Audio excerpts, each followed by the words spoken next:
Good morning, ladies and gentlemen. Welcome to the Development Management Committee of the 19th of December.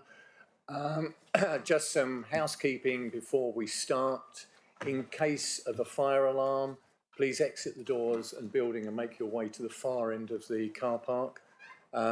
Toilets are outside the door on the left. Water is available outside the door on the right. A reminder, this is a public meeting. Members of the public are welcome to listen to the debate, but unless registered as a speaker, are not able to take part and speak. A reminder that please can councillors and all those present in the chamber please either switch off or mute mobile phones so that we don't have any interruptions. Thank you. We are live webcasting today, so can I please remind members and councillors to use their microphones and remember to turn them off when not speaking.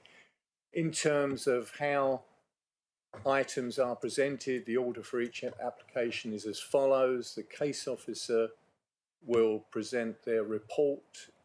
Any objector will speak. Any supporter will speak. Any parish council representative will then speak. And any ward member will then speak. Members will be able to ask each speaker questions on points of clarity.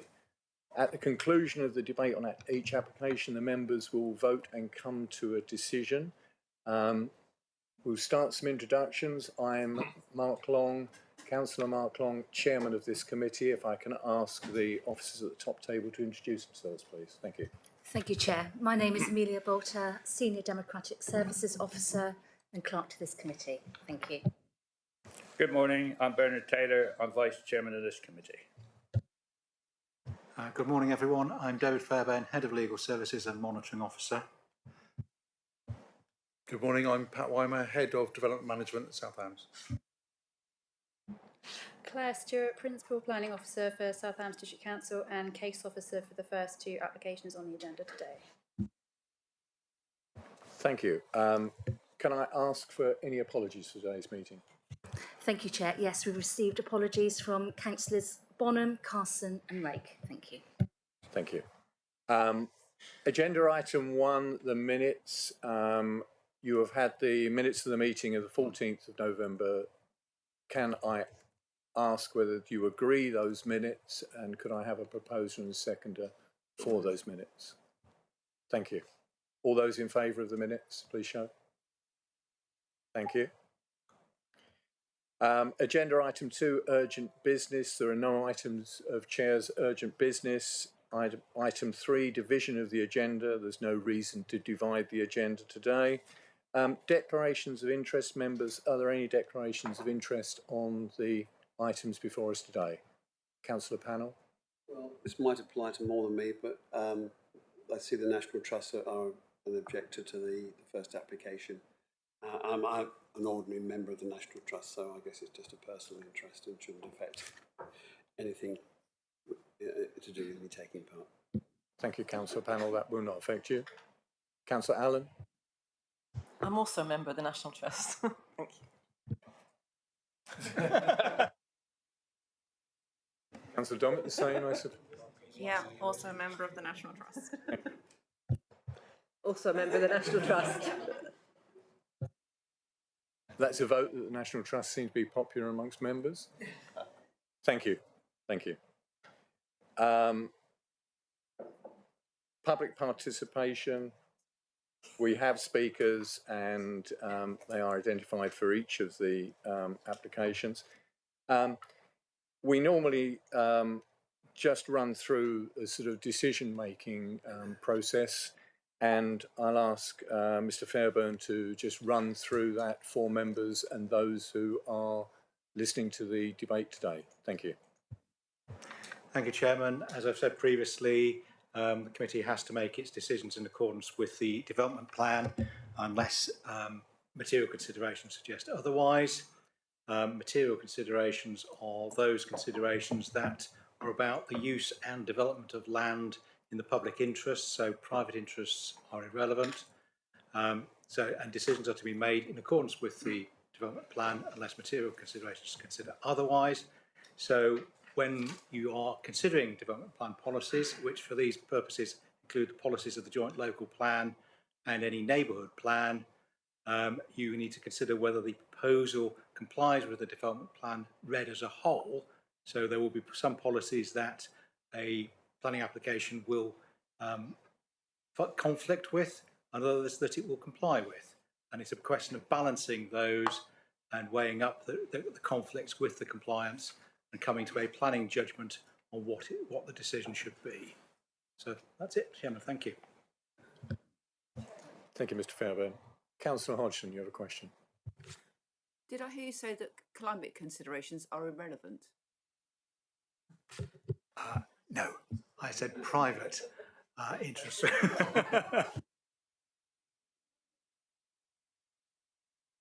Thank you. We now go on to agenda item 6, the planning applications. As members and everybody else is aware, the government announced last week its revisions, changes to the National Planning Policy Framework, which obviously has an impact on planning applications and our operations. I'd like, as you're aware, the first application on the agenda, 309323 VAR, Little Shear, has been deferred from this meeting, and I'd like Mr. Weimer just to give an explanation as to why. Thank you. Thank you, Chair, although I think you have just given the explanation. As members, I'm sure aware, on the last Thursday, the 12th, the revised National Planning Policy Framework was published. We've obviously gone through that very, very carefully. It is possible that there will be implications ranging from not so much to significant. We're seeking legal advice on what those implications are. Until we've had that legal advice and we've had time to consider it, we've taken the view that we will not be determining any planning applications that provide for additional residential development, because the decisions may not be sound until we know what the full implications of the NPPF are. Hence why this first application has been deferred from committee. And before I get the question, there is a difference between that and the other application, where it's a one-for-one replacement dwelling, one-for-one, because it's not delivering any additional units. We think that's a different position than applications that are delivering additional units. Thank you, Mr. Weimer. Right, we will now move on. Councillor Powell. As the Woolwell development is going to provide a lot of additional use, is that affected by this delay? If the Woolwell application had been on this agenda, it would have been deferred for the same reasons as the first application. We have sought legal advice. We expect to be able to come to a conclusion on where we're heading well before the next committee. So it really is going to be dependent on what advice we get as to what the implications are. I can't say what they are at the moment because I genuinely don't know. Thank you, Mr. Weimer. Right, at that point, we will move on to the agenda. As we've said, agenda item A has been deferred. We'll move on to agenda item B, 251224 FUL, land at SX 708379 Salcombe Retreat. The case officer is Claire Stewart. The recommendation is conditional approval. Ms. Stewart, if I can hand over to you for your presentation, please. Thank you.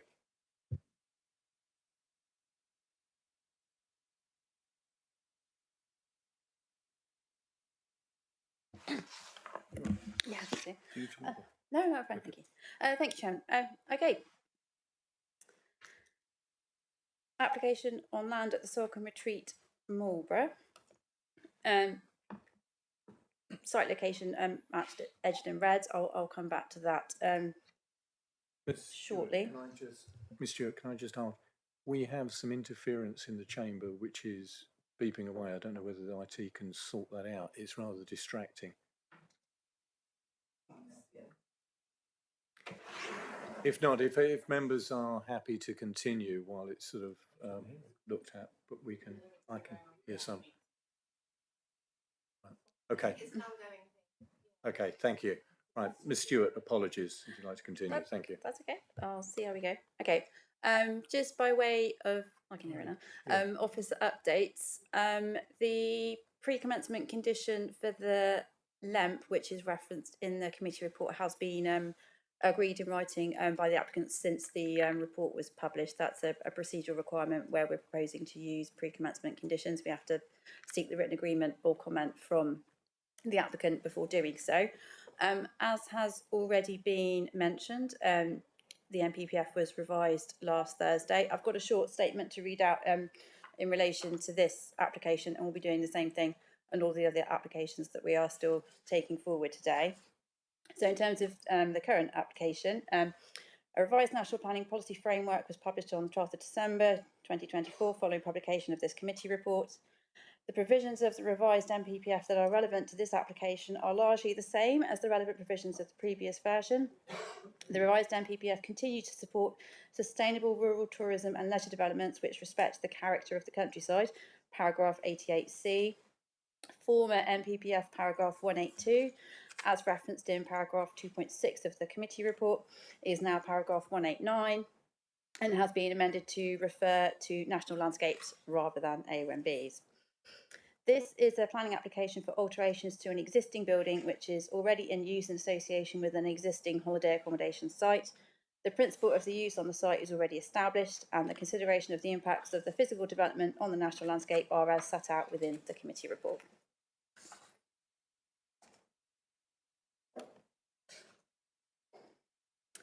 So, moving on to the main part of the presentation, aerial photograph of the application site, which we went to visit earlier on this week. This is, if you can see my cursor moving around, good.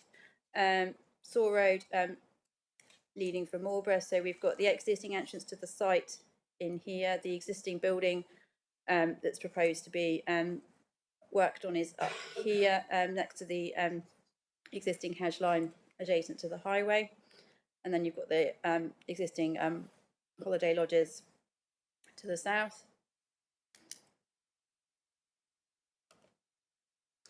This is the red line site location plan as submitted with the application.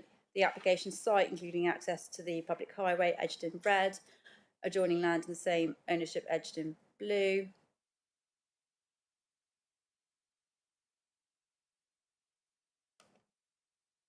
And this is the block plan showing the application building to be affected, highlighted in red. This plan, just for your information, does indicate where additional lodges are intended to come forward on the site. As was discussed, that was subject to a previous planning permission, and there was a previous lawful development certificate application that established the position in relation to that. What we are considering today is the works to this building, edged in red, but it's just important that you understand the context of the surrounding site.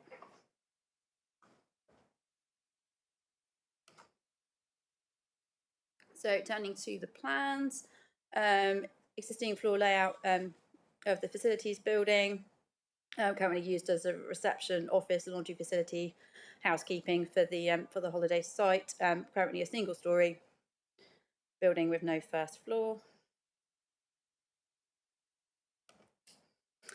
And that's the elevations as existing. So as we noted during the site visit, this is the elevation that faces into the site with the main access doors into the building.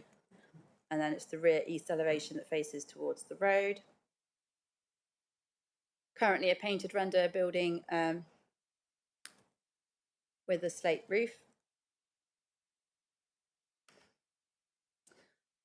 And then the plans as proposed, the intention is to provide an existing, a new staircase from the existing first ground floor going up to the new first floor as proposed. I will see if I can zoom in, as this is the key bit.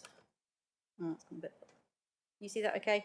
You can see where it says terrace, there's like an outside seating area and then internal seating area as well, with bifolding doors going from the inside to the outside.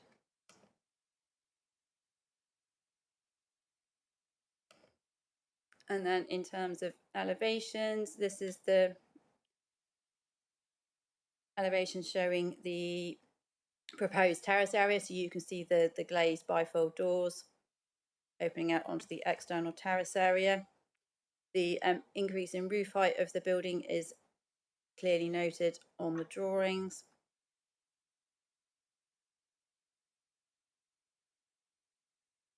And then the solar panels are on the rear elevation facing towards the road. That's these bits here. And it's also intended to reclad the exterior walls of the building in a natural timber finish.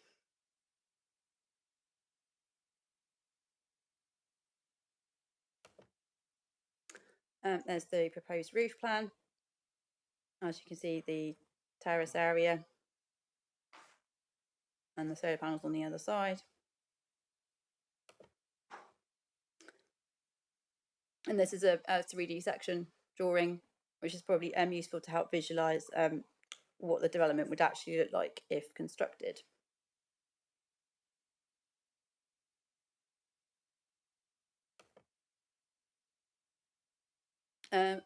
Photographs of the existing building.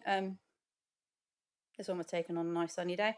So we got the existing door. This is the elevation that we most affected in terms of this is where the terrace area would go.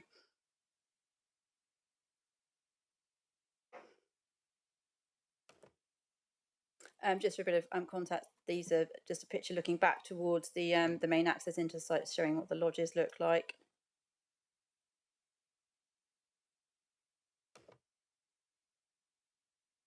And this photograph was taken whilst we were at the site inspection on Monday. So just so you can see the application building here. And the existing lodges are over here.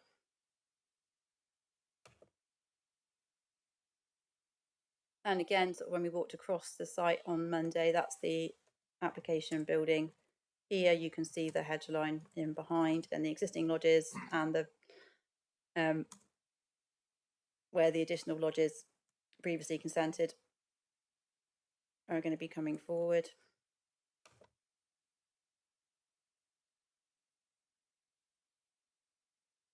Hopefully you can see this image is taken from the landscape and visual appraisal document that was submitted with the application.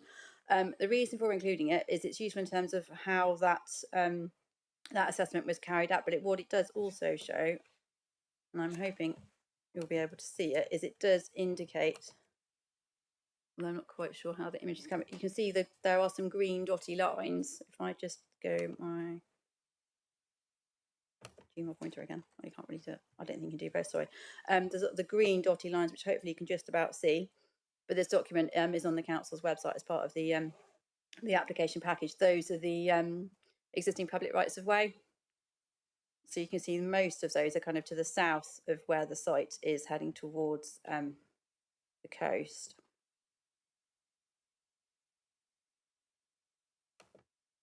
And then what I've also done is included some of the bigger photographs from the landscape appraisal from the various viewpoints. So you can hopefully see this one was taken from the northwest, looking towards the application site. And then they've indicated where the existing building is located in that landscape.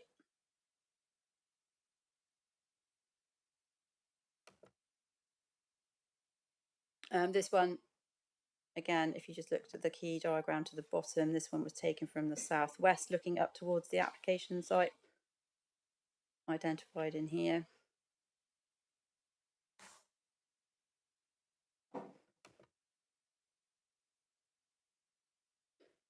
Again, this one taken from a slightly different point from a public footpath looking towards the application site. In this viewpoint, you can see that whilst it is quite a an open, expansive landscape. From this direction, the application site is kind of seen in the context of existing built form surrounding it, and there's a few, but not very many dwellings in the vicinity, and then the existing lodges immediately around the site.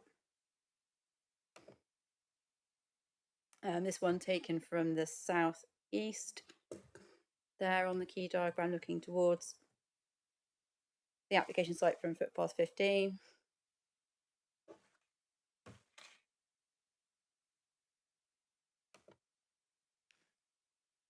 And we can come back to those later on if members have got any particular questions.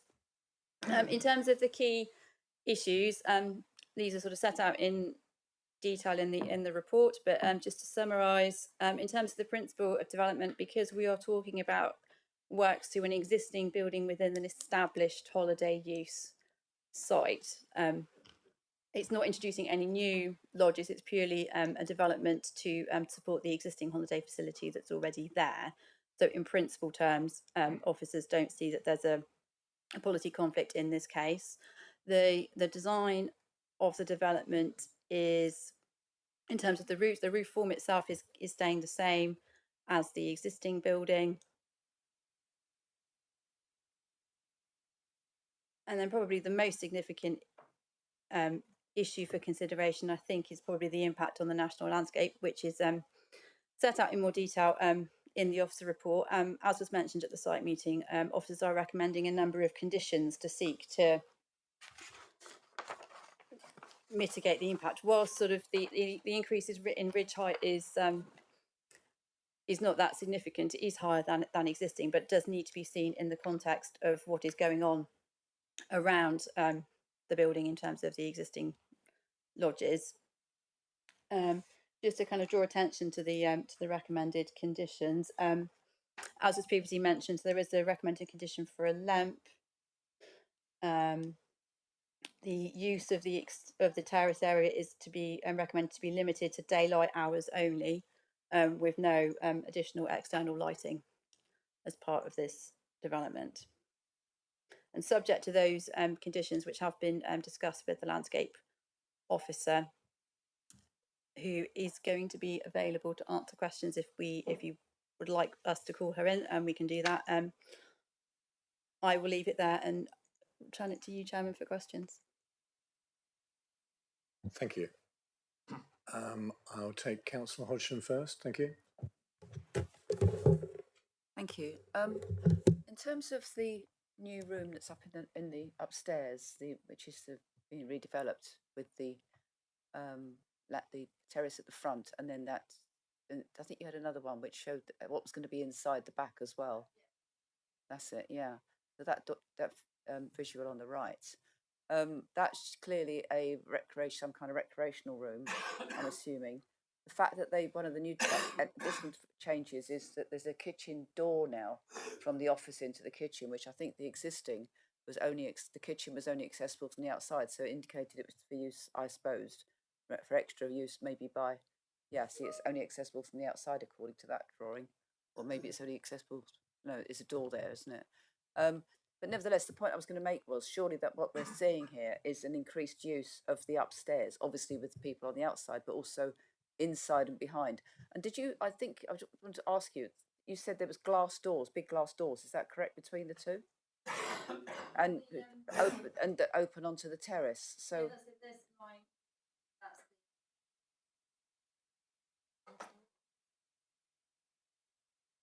it wasn't really the detail, it was really the impact of, yes, that's it. So there's the big glass door. So if essentially, my question really is, how can the impacts of whether the doors are open and the noise and or closed, the light can't be stopped if people are using that inside facility in the evening. So you're going to still get, has it been assessed as to the volume of light that would potentially spill out of there into the wider landscape? Because no external lighting is kind of immaterial if you've got big blazing windows. So the use of the terrace area and the inside space at first floor level would be restricted to daylight hours only. Oh, okay, thank you.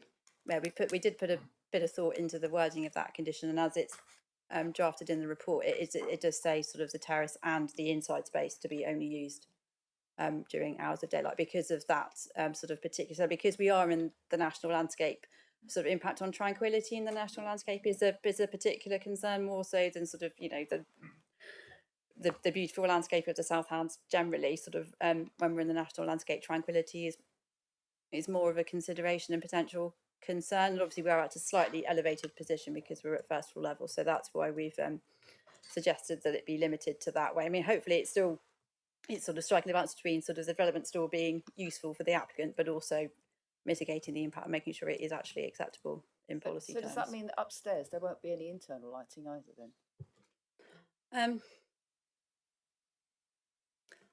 I don't think we could reasonably condition they can't have any lighting inside, but the condition does say they can't use that space outside hours of daylight. And my other question was the key issues that you put on the board.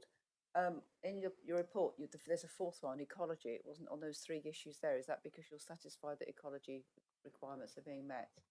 It was just just for the purposes of the presentation. But yeah, so we had consultation response from our ecological colleagues at Devon, and they were satisfied with the information that's been provided, subject to conditions which are as detailed within the report.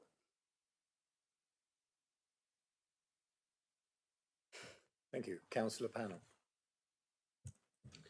Thank you. Councillor Hodgson mentioned the kitchen. I believe the applicants are not indicating they intend to provide refreshments, but with this application, should they wish to do so in future, would that require a separate planning consent?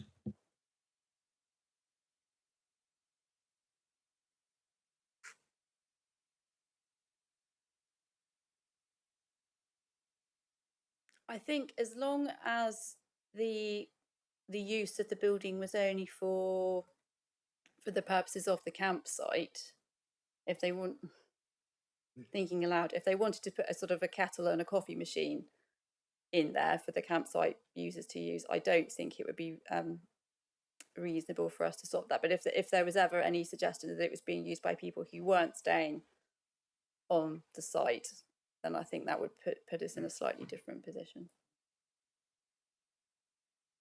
So you couldn't have people coming in from outside to sit and look at the view and have refreshments. Could you provide hot food, for example, for campsite residents without having to require another permission?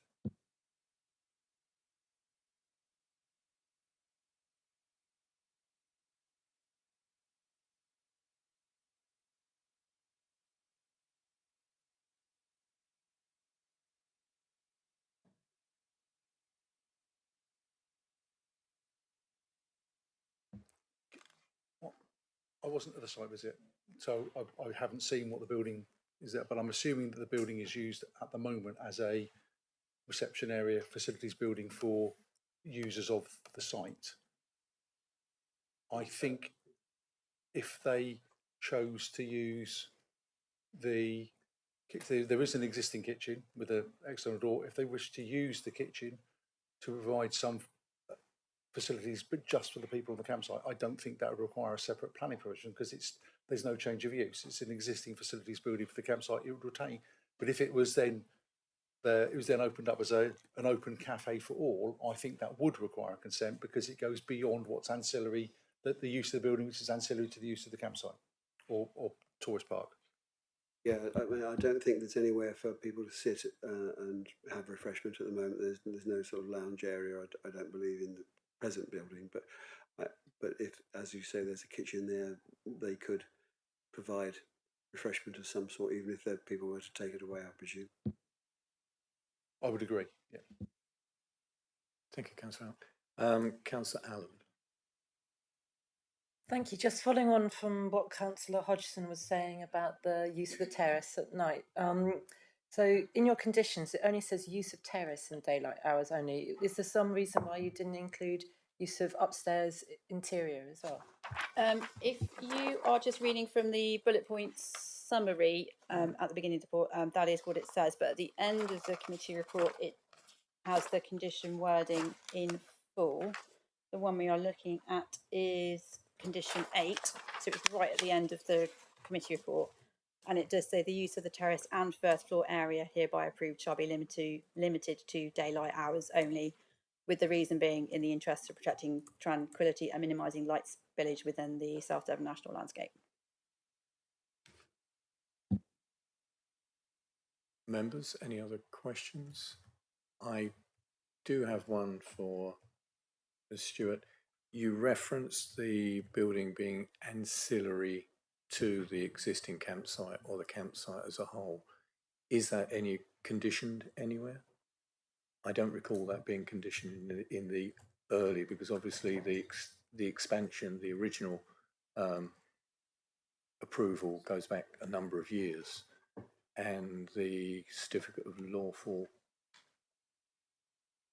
use didn't have any conditions on it. You wouldn't have, only in very exceptional circumstances would you have conditions on the certificate of lawful use, because it's putting forward, is this lawful, yes or no? It's not a planning application. I think we need to see what the original, because there's also, it will also come down to the description on the original permission. So bear with us a second. Thank you.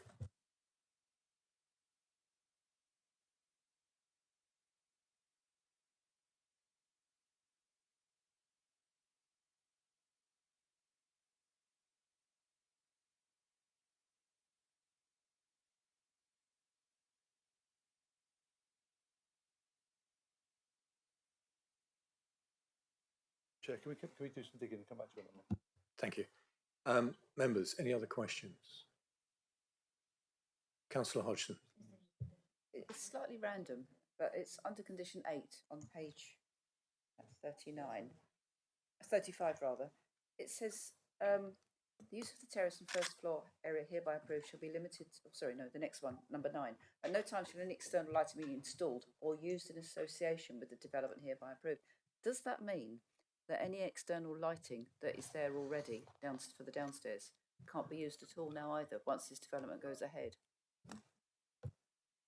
Because the reason I'm asking this is because I've been aware of other places that have, because their planning permission didn't ask them to restrain their external lighting, they cannot be influenced because it's already there and permitted. And I'm just wondering if that applies to existing lighting will no longer be able to be used. I don't know if there is any external lighting, but if there is, You can have some clarification, that'd be good.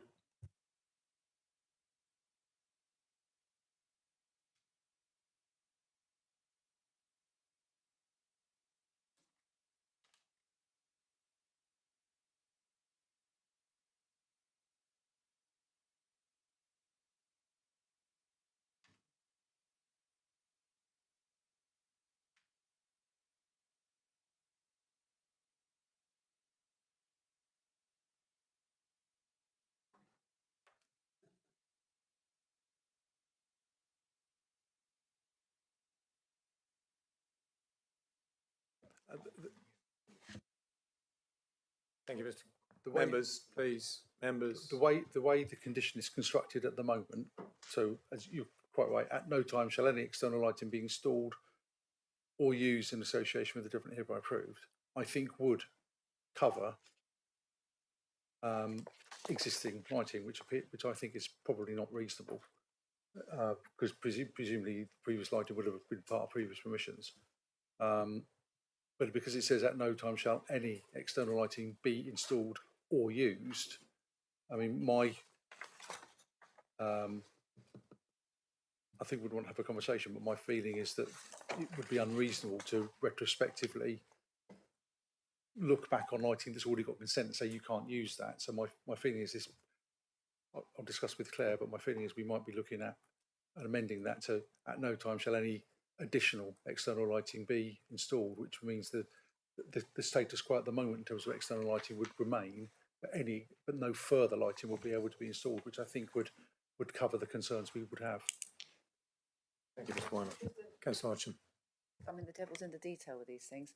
Would that include, for example, if somebody, because they wanted to, they've got more people there, they could use brighter lamps? I mean, is there any restraints on overall lighting? Because they could sort of say, oh, well, we'll just change the put.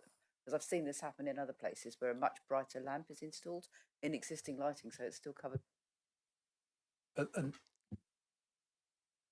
yeah, we've got to be careful because sometimes that can have unintended consequences, because in many ways we try and encourage people to go from more traditional lights to LED lights for laudable reasons, but they can, the knock-on can be they could be brighter. There's a so we've got to be a little bit careful with that. I think that what they could or couldn't do with existing lighting on the site would be down to any conditions on the original planning permissions for those. So in most cases, we'd have conditions talking about the external lighting to be agreed. Therefore, any deviation to that external lighting, whether it becomes brighter or not, would require further consultation with us. But I'd have to look.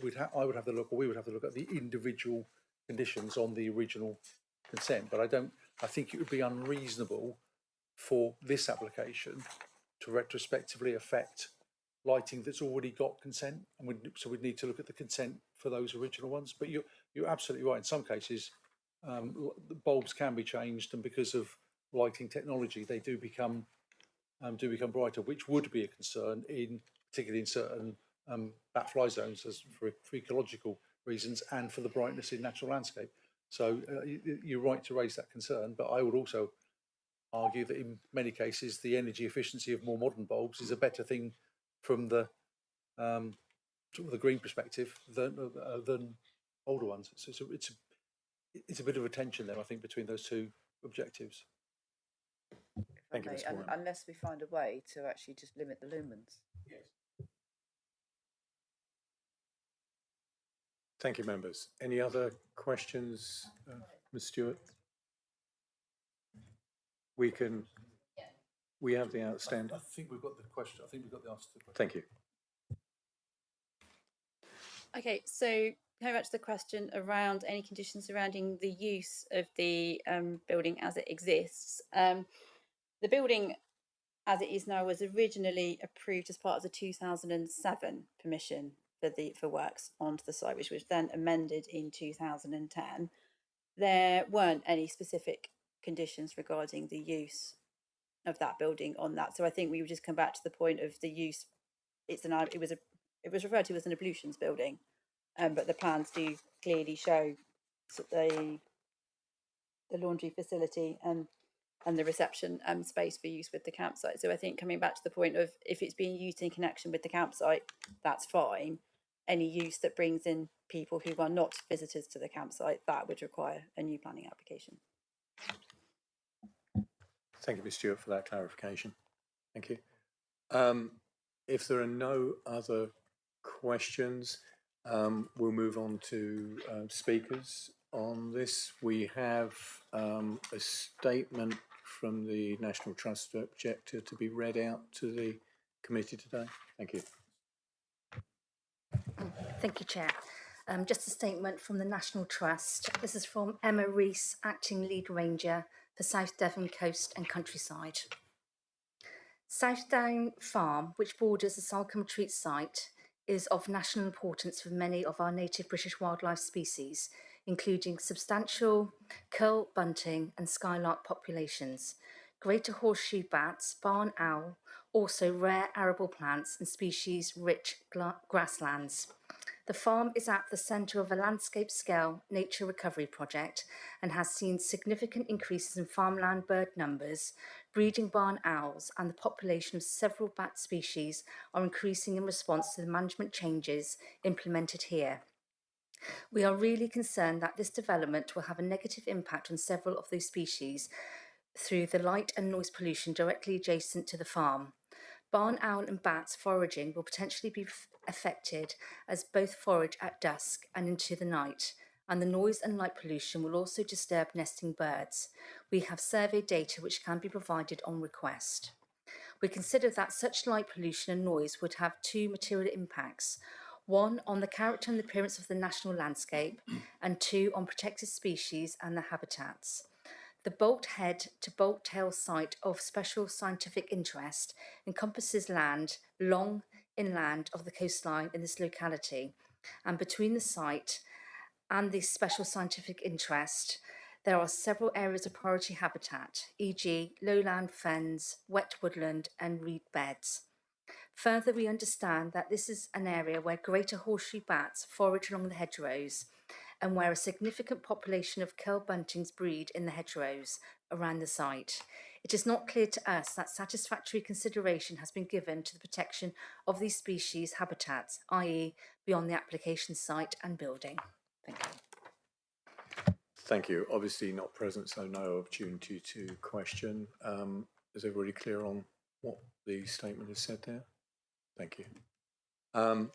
We'll now move on to the supporter, Tom Johnson, please. Thank you. You have 3 minutes once you've settled. Thank you.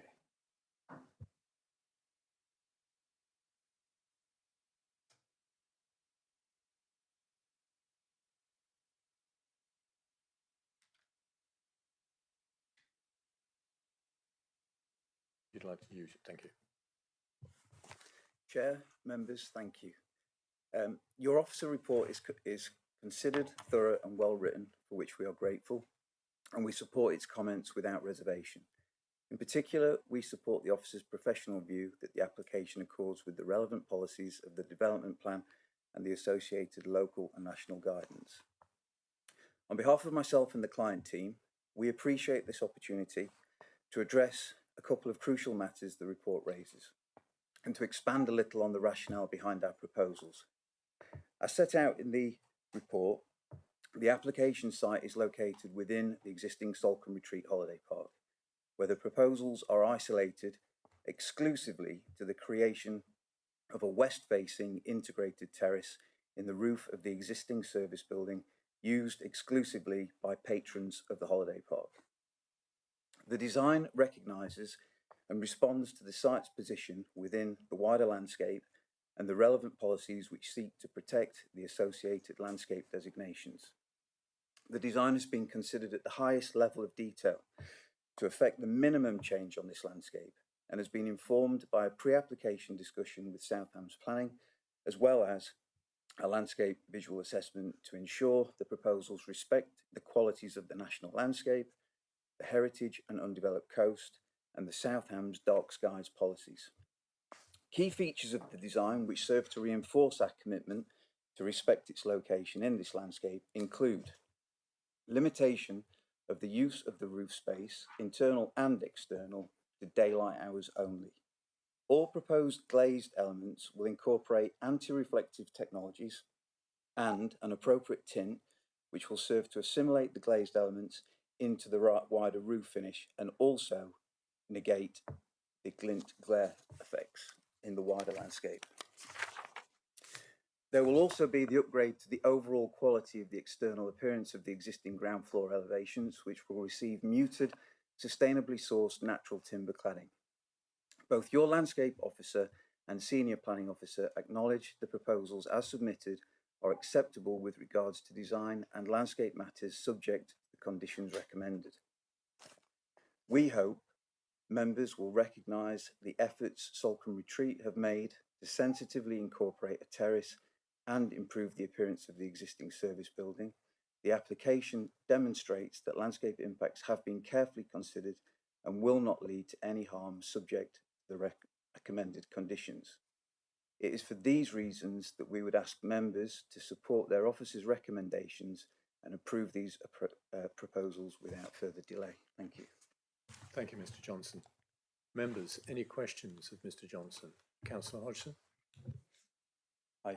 Thank you for your presentation. Why do you need this if everybody's got their own bit to sit on and enjoy the sun when they're holidaying in your place? That's fine.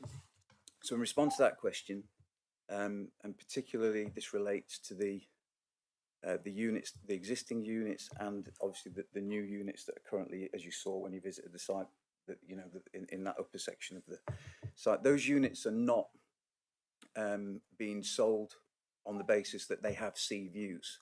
There's a lot of management going on in that landscape within the site to reinforce and enhance and improve the existing landscape framework and infrastructure. So the client wishes to implement this roof terrace for daylight use only, so that patrons have got the opportunity to visit that roof space and take in views of the sea. Councillor Hodgson. So, how will you stop birds flying straight into those big glass windows? Because that's what happens.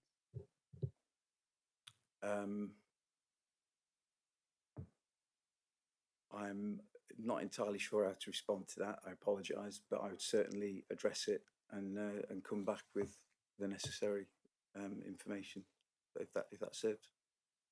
To be honest, the answer is you can't. Yeah, I mean, I didn't want to say that, but I'm sure that there's, you know, certain things we might be able to do. There is a lot of within that sort of wider scheme for the new lodges that are going in that portion of the site. The landscape infrastructure serves to sort of implement new tree planting and hedgerows and stuff. So the whole area will become sort of better assimilated, both for wildlife and, you know, visually. So. But good question, and thank you. That doesn't really answer the question about putting hedgerows. It's just bringing more birds in, and they just don't see glass. Yeah. Members, councillor panel. I'm not sure if this is conditioned, but and perhaps the office can help here. But I'm just wondering if measures such as anti-reflective glass are conditioned in this proposal, and if so, if you would be prepared to accept that.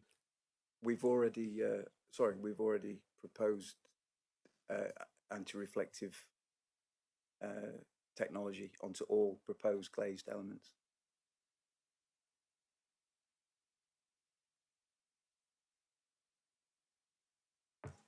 Ms. Stewart, if you've got time to consider that, we can sort of move on. I think the thing is, it's whether it's on the plans already.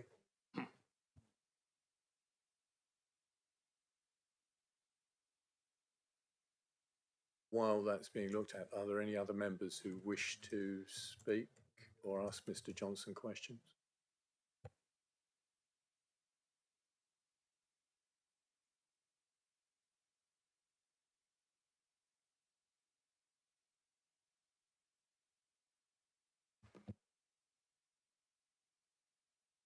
Mr. Wyman.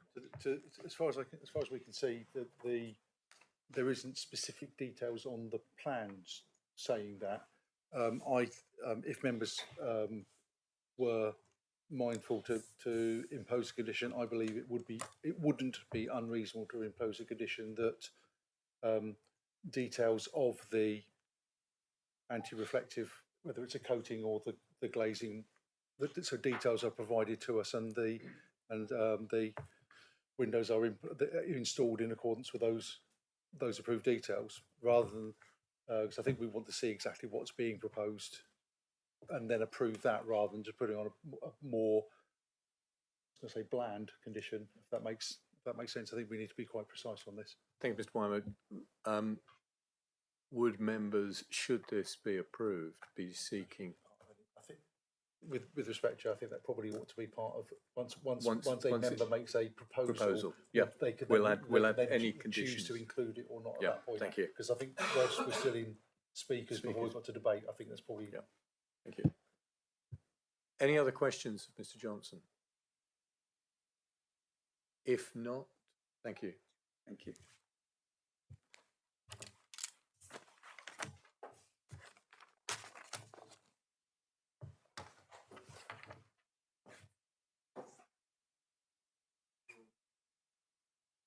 We'll now move on to Councillor Sampson, Marlborough Parish Council, please. Thank you.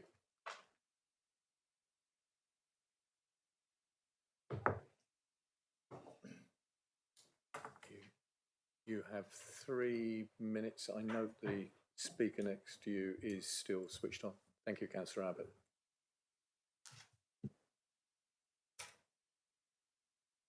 Thank you. Mr. Chairman, members of the committee, I have been a member of the Marlborough Parish Council for many years, and I was involved with the neighbourhood plan from its onset, and the wishes of the neighbourhood plan will be expressed within this this talk. We believe that development would have a negative impact on the landscape of the South Devon National Landscape and would not conserve or enhance the natural beauty of the area. It would be highly visible due to the proposed raised height and the proposed terrace, and reflections from the glazing will increase the visibility of the building. There is already lighting on the existing building, and that would reflect from the new terrace and the glass on the new terrace. The building itself is already very visible from footpath 15 and from the Saw Loop Road. Unfortunately, the photos that have been presented do not represent a exact representation of what you can actually see if you walk those footpaths. It would not be in line with our neighbourhood policies, which say that any development should reflect the scale and character of existing and surrounding buildings. The neighbourhood plan also says that building should not breach the ridgeline or skyline, and where appropriate should be cut into the land to minimise their visual impact. Our parish council has objected to all applications for additional lodges in line with our neighbourhood plan. However, additional lodges have been allowed under a certificate of lawfulness. The purpose of this new building is unclear. The existing building appears to be adequate as a service building, and the applicant has not demonstrated the need for a larger building. We believe the intention is to turn it into a cafe, as displayed on signage at the site. We also have the potential increase in noise and light pollution. The building previously, without planning permission, has been used as a shop and a pizza takeaway in the past. Thank you, Councillor Sampson. Any questions of Councillor Sampson? Councillor Hodgson. Does your neighbourhood plan have any specific policies around this particular site? Because it is quite a large site. Did you have any particular policy within the neighbourhood plan, conditioning this site? Policy 6 and 28 are policies relating to the development.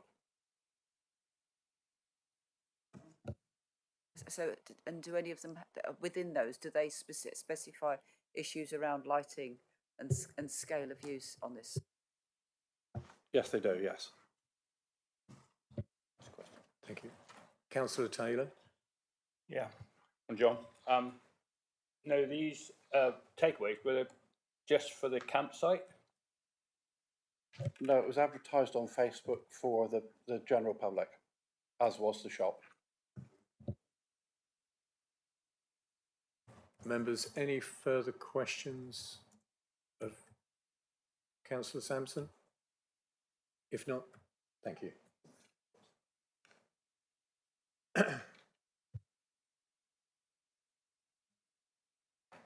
Members, I brought this application to committee to ask you to review and examine the issues excuse me, related to the development, the design, the need, setting, and obviously related impact on the national landscape.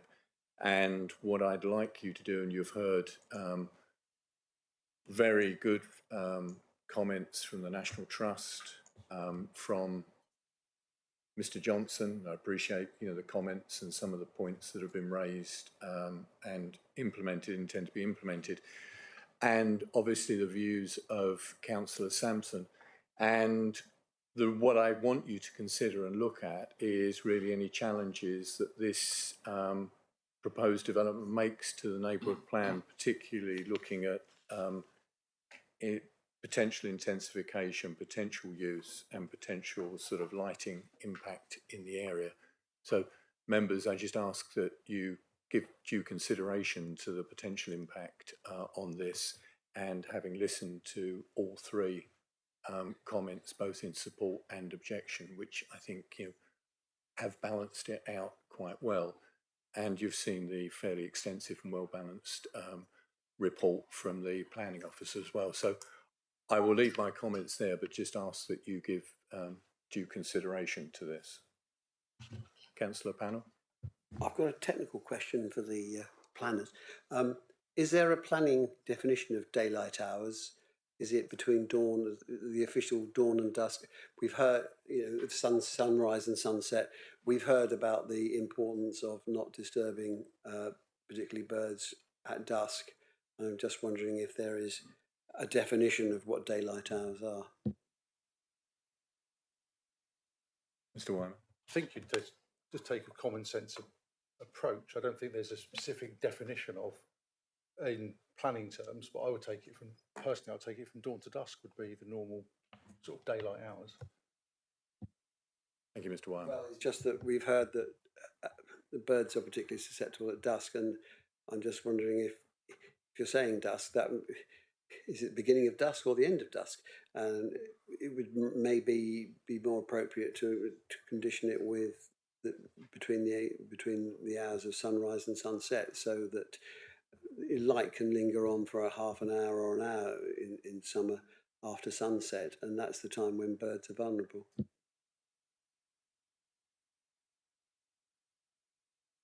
My response has been we have consulted the ecologist. The ecologist is comfortable with the development.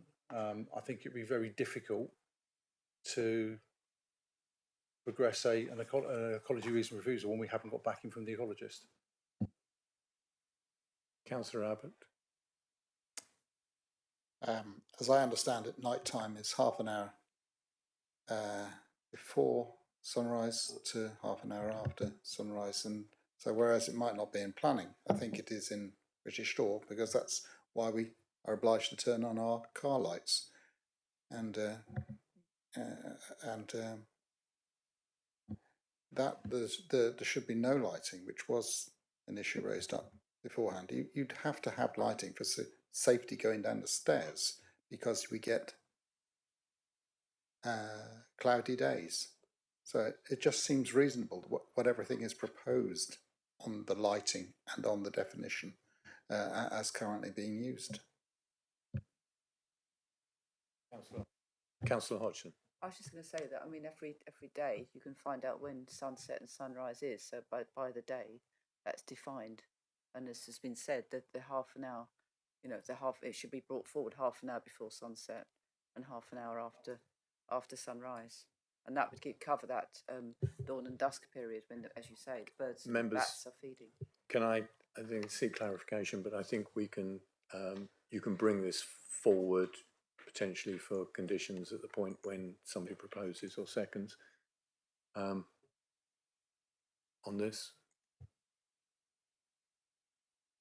Thank you, members. Any other questions? If not, I'll move into the debate on this. If somebody wishes to commence the debate on this. Councillor Taylor. This development is going to increase the height by 800 millimetres, which in my sort of money is 32 inches. And this will become highly visible from the wider landscape. And I think this is going to be a detriment to that landscape. And I was just wondering, I can't see how this is going to enhance the viability of the business by adding a terrace. If visitors want to look at a wider landscape, they don't have to go upstairs to do that. There's footpaths all the way around this, and I just get a bit concerned about the visibility from the coastline and probably from National Park.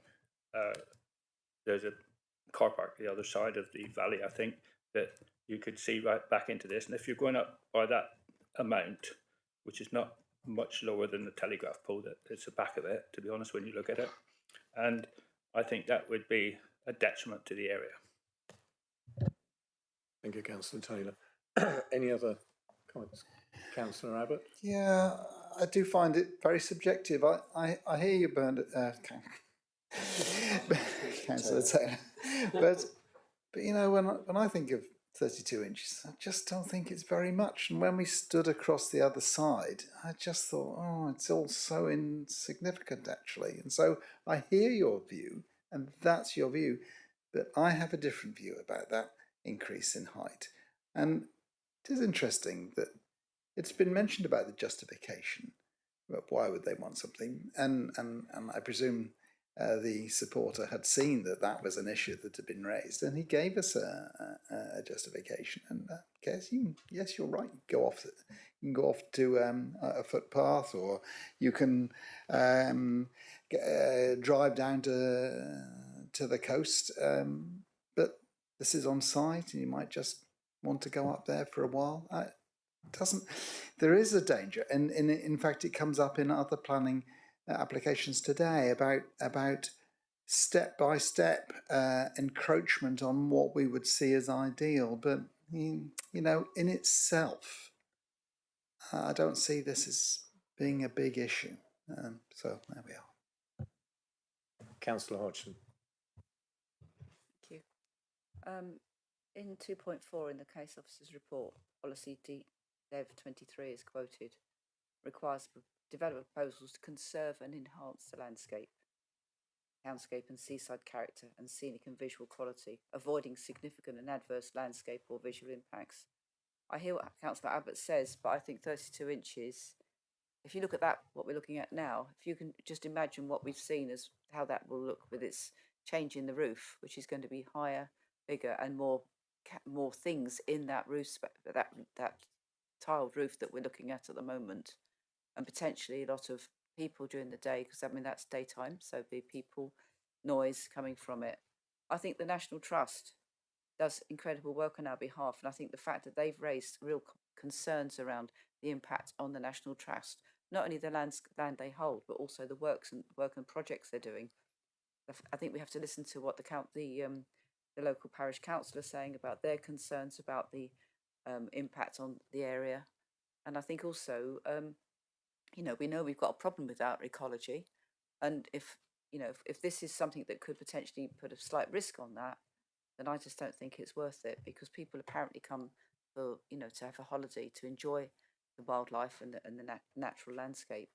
And I just wonder if we're kind of, in proportionality, we're allowing a few people to go up and have a, you know, gin and tonic and watch the sun go down, compared to people who perhaps are wanting to explore and enjoy nature in its own right, without all these extras. So I would actually propose refusal against officer recommendation, and mainly based on Dev 23, as I just quoted. Councillor Hodgson, did I hear you say you were making a proposal there? I think refusal against officer recommendation. Can we clarify, was that Dev 23 or 24? Dev 23, and I think Dev 24 also applies, and I think also Dev 25 applies, and also the neighbourhood plan policies that Councillor Sampson cited would also apply in this situation. Thank you, Councillor Hodgson. Do I have any other speakers? Councillor Allen? I was just going to second the proposal. Thank you, Councillor Allen. We have a proposer and a seconder, but there are some other people who have not spoken, and we do have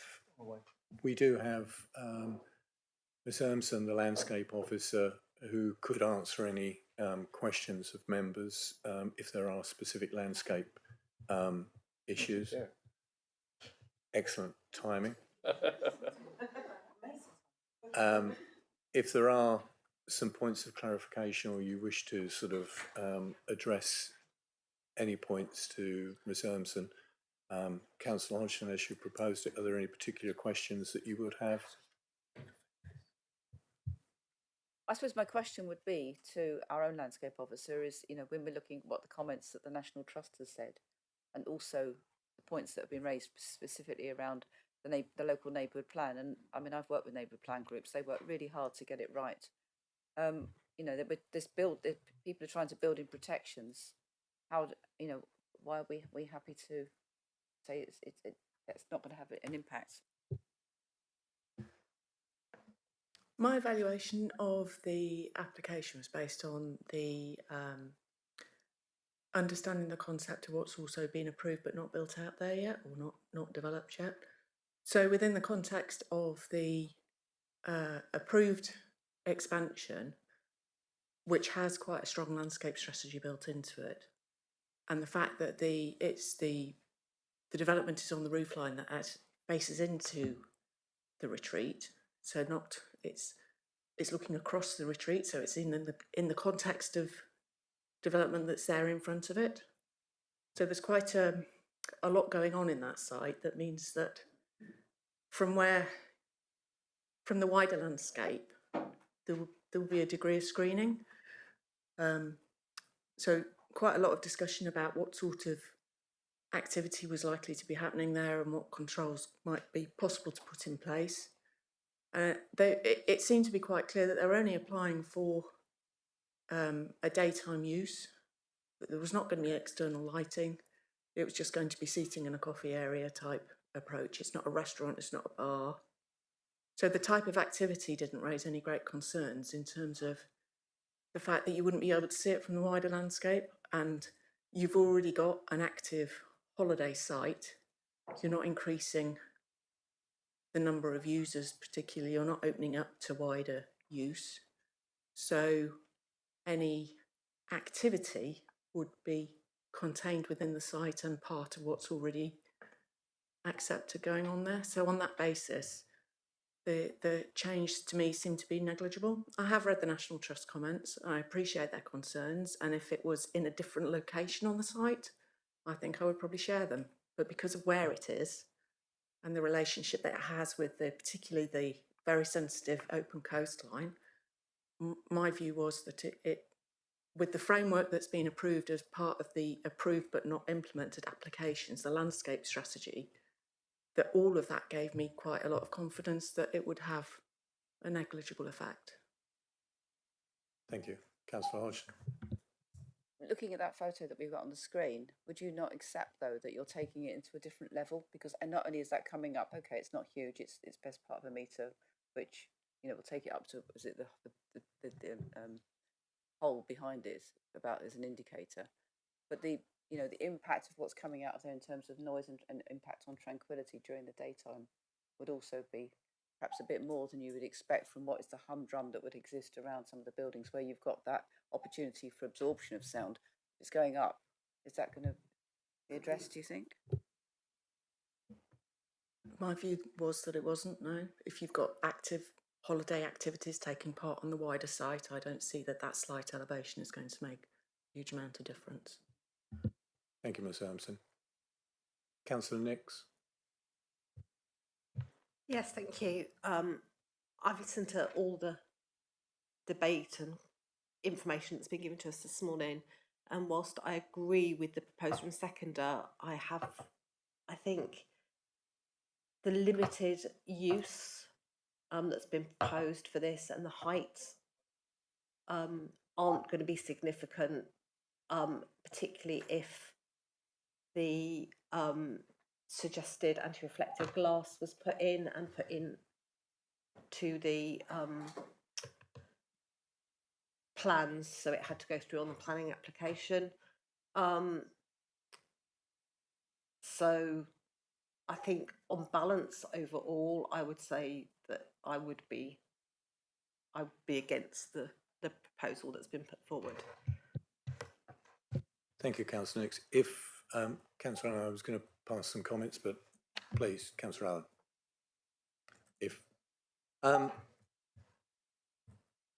If I was pleased to sort of hear Mr. Johnson's comments about the glazing, about the elements, the anti-reflective, all the changes, the restrictions that will be in place, which we don't necessarily see in planning applications. So I was pleased about that. My concern is with this that it is elevated, that the whole of the campsite is on sort of one particular level, and it's the intensification of activities.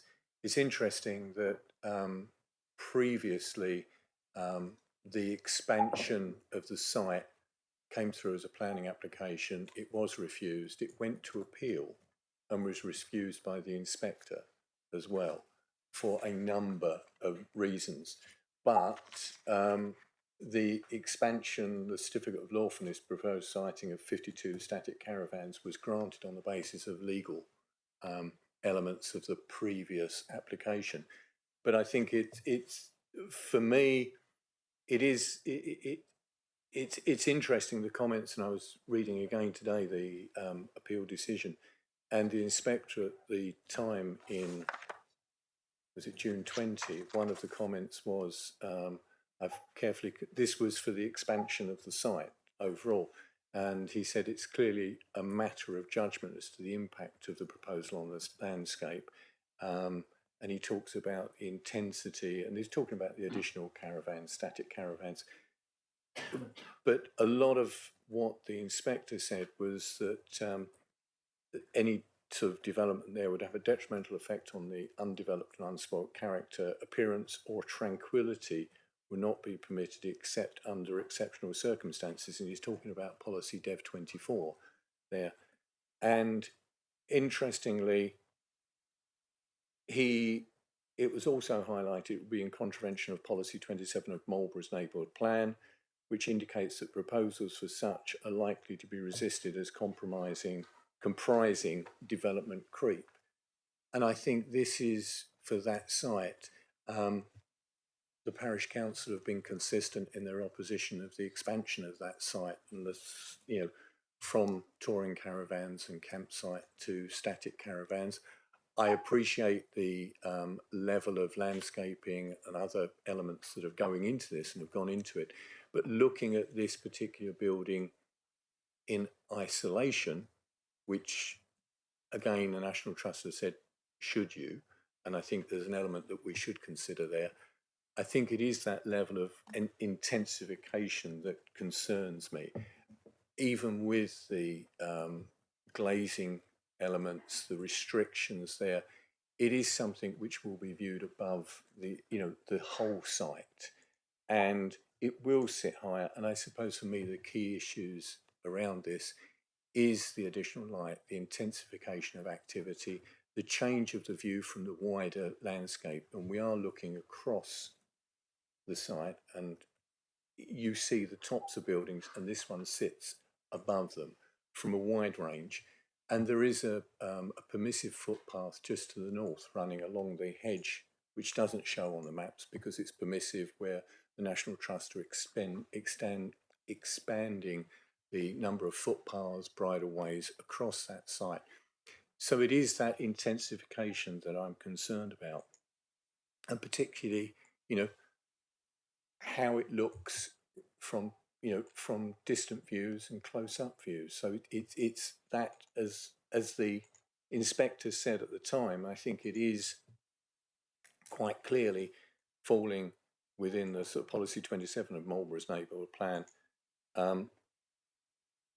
where something like this is resisted as comprising development creep, because I do see it as development creep, which has the potential to impact the much of the area. I can understand to a certain extent the points that were made by Mr. Johnson about most of the the new lodges not being having sea views and things like that, but also it is that's a good idea, but as has been said, there's an opportunity. If you want to see the wider landscape, it's a short walk around, and there are far better views out there. So I do question this, and I have to say that it's great that the questions that have been raised, the debate that's been had, following that, I will be supporting the proposal for refusal. Thank you. Mr. Weiner. I'm very sorry, Chairman, and I fundamentally don't agree that policy 27 of the neighbourhood plan is relevant to this application, because policy 27 specifically is touring sites conversion, and it talks about the conversion of touring sites into more permanent sites for lodges or additional static caravans is not encouraged by the plan, and proposals for such are likely to be resisted as comprising development creep. Absolutely relevant to the inspector's decision, but I don't believe, when we're not talking about the conversion of touring sites, that we're just talking about an extension to a building. I don't believe that policy is actually as relevant as perhaps you thought it was. Apologies, I wasn't. I accept that, and I know that the policy there. I think it is that if it was, I didn't want it to be seen that way, but I think the view there about development creep, and it's the. I think Councillor Abbott said that there was an element there of how things change, and what I was looking at was not particularly policy 27, which is about the changes, but it is how sites, you can change, and the development creep within a site of gradually changing a site, and it's that gradual movement. So thank you, Mr. Weimer. I appreciate. Simply for clarity for members who perhaps weren't as familiar as the policy as you are. Yeah, I appreciate that, and I think it is that it's where do we stop with developments of sites and the changes on it. So development creep in a very different aspect and approach on this, and my comments on this are not a criticism of Ms. Urmson in her position, which I value and I respect, but I think there is a sort of an aspect of when you're walking that area, which I do very frequently, is to try and keep sites as low key as possible so that they don't impact, and this is increasing that and not keeping it low key. Thank you, members. Councillor Allen. Thank you. I was just going to ask, in your opinion, how do you think Dev 23, the development proposals to conserve and enhance the landscape, are met? Thank you. Because I've evaluated, my evaluation was that there has been negligible difference. I don't think it triggers a concern about being in conflict with a conserve and enhance. Doesn't Dev 23 require an actual enhancement to the landscape? It doesn't enhance anything, does it? The proposal is just to change the roofscape of a building that's already in existence. So in terms of evaluating something, you have to take quite a proportionate approach. If I was looking at a scheme that was on this site for 20 new houses, then that would be quite a different scale of development, and in terms of how I would then evaluate it against Dev 23 would be quite a different process, because you would be looking at quite a substantial change.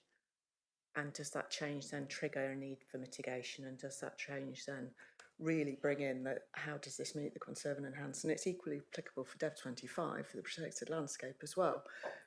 When you're looking at something that actually just affects a single building that's already there, and it's quite a minor change, and there's negligible physical change to the landscape around it, proportionately it's quite challenging to then offer a degree of enhancement. So you do that through the design. Is the design sensitive? Have they done everything that they can to manage any sort of adverse effects? But I didn't particularly identify any adverse effects. So from my point of view, there wasn't a policy conflict.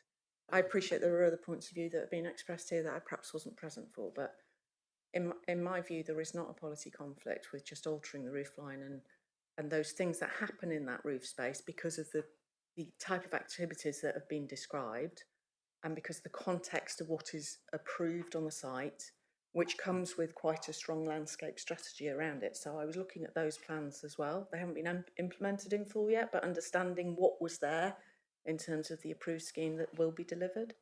So within that context, no problem. Thank you very much. And you're not worried about the level of glazing, because it isn't just the roof going up, it's a change to the finish. That level there of is glazing. A change to the finish, but again, the views of that, I walked around I visited the site and went around, and it's very difficult to get views, close-up views, where you will be able to perceive the detail of the architecture from nearby. I didn't disagree with any of the landscape and visual appraisal that have been provided in terms of their evaluation of effects. I thought it was a fair summary. So I I didn't see that there was a particular concern. If it was going to be lit up at night, and if there were going to be wild parties held on the terrace, and there was going to be lots of more noise, and it was going to be inviting people in and loads more activity, then that would be a very different scenario. But that's not what was presented as the information supporting the application. Thank you, Ms. Ermson. I've got Councillor Panel, but just can I say, thank you for the comments you've made. I think it shows the value of having, you being able to respond, and I think that's the value that people need to understand, the sort of judgment levels and the consideration that you give to the landscape and any developments. Thank you. Councillor Panel.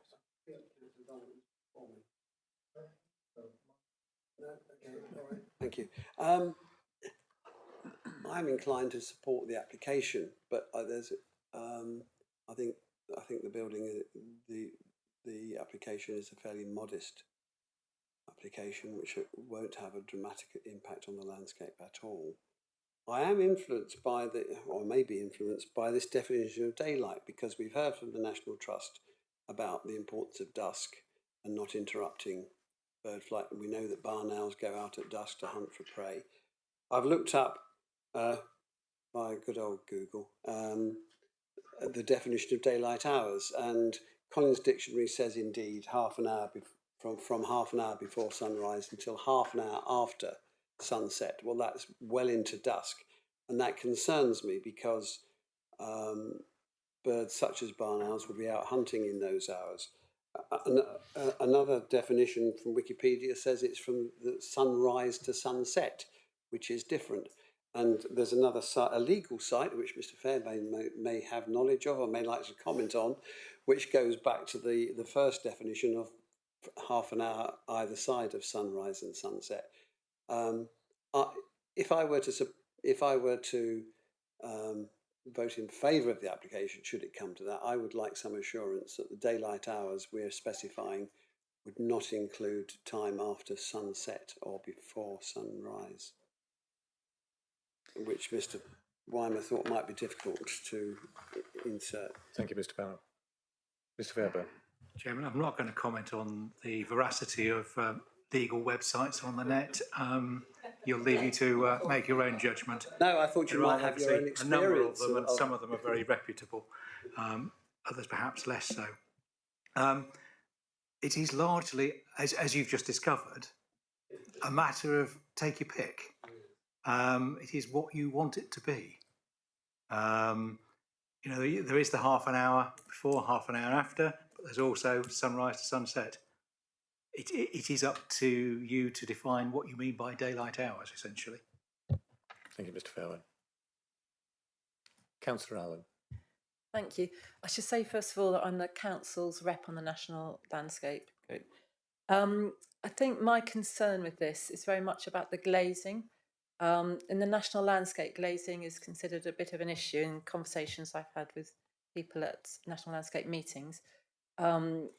Not only for the visual impact it has on the landscape, but also obviously for wildlife, in particular bats and birds. And I think the fact that National Trust has raised that as a particular issue in this setting, as it's somewhere they're trying to restore the habitat, I think for me that's the biggest issue with this. If it was just a question of a raised roof, that's one thing. I think a raised roof and that level of glazing, and also particularly the problem with when the lights are going to be turned off, I don't think it's something that's necessarily enforceable. If we're talking about sunset, it's going to be different every day. It's going to be quite difficult to make sure that the lights are switched off. Yes, so for me, it's very much about the glazing, and that's the reason why I seconded Councillor Hodgson's proposal. Thank you. Councillor Abbott. Just to pick up a particular, can I go back to the photograph taken across the plinth? Exactly, thank you. That exact view, of course, will not occur in the near future because there'll be a lodge there. Now, if you move to left and right a bit, it will, something similar will appear. But I think it's indicative of what the overall plan is, that building is minor in the overall setting. Now, the eye picks out much better than photographs do when you're there on site. But it almost comes back to the landscape officer's comment, really, that there's going to be more lodges in between this one and the building exactly on that alignment, because there are other plinths going to go in. There's more to going to the left. There will be a surrounding of this area with peekaboo views in between the lodges. Quite really quite small aspects from when you look from the footpaths, not from the north, indeed, where there is no more lighting. Sorry, this is west. That's the west side. Yeah. So from the east, then along that road, no more lighting than there is now, just a slightly higher roof. But anything over this side will be largely masked and or otherwise much further away than anything we saw on site. So I don't think I've repeated my first argument so far, but I shall stop now. Thank you, Councillor Abbott. Any other comments? If not, we have a proposer and seconder. Can we have, that is proposed for refusal, could we have the reasons for refusal, please? Oh, I think I already gave principal ones. Yeah, so I've just jumped away from the page now.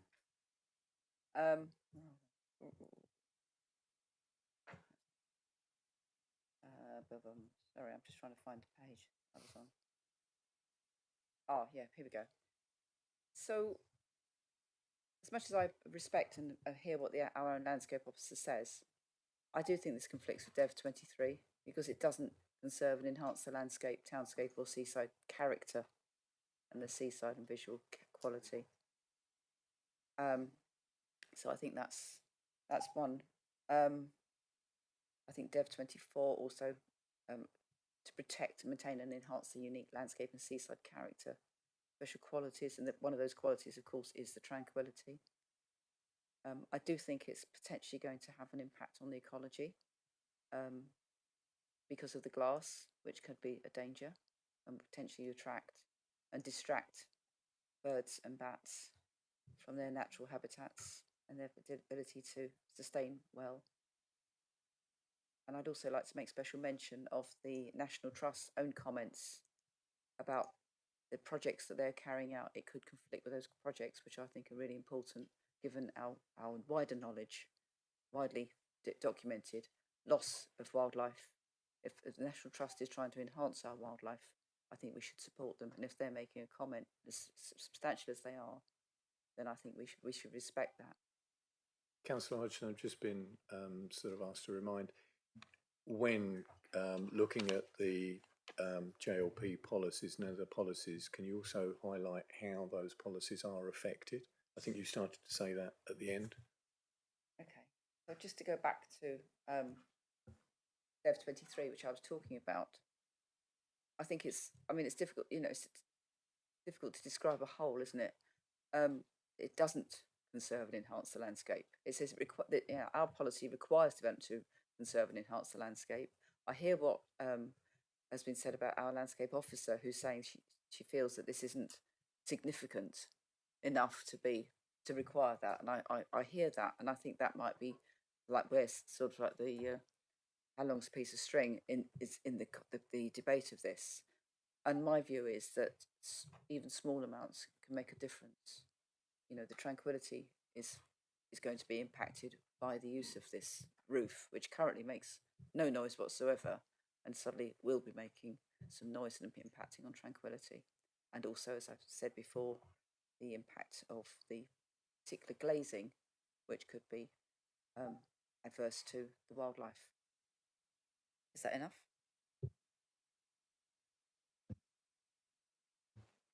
Mr. Weimer.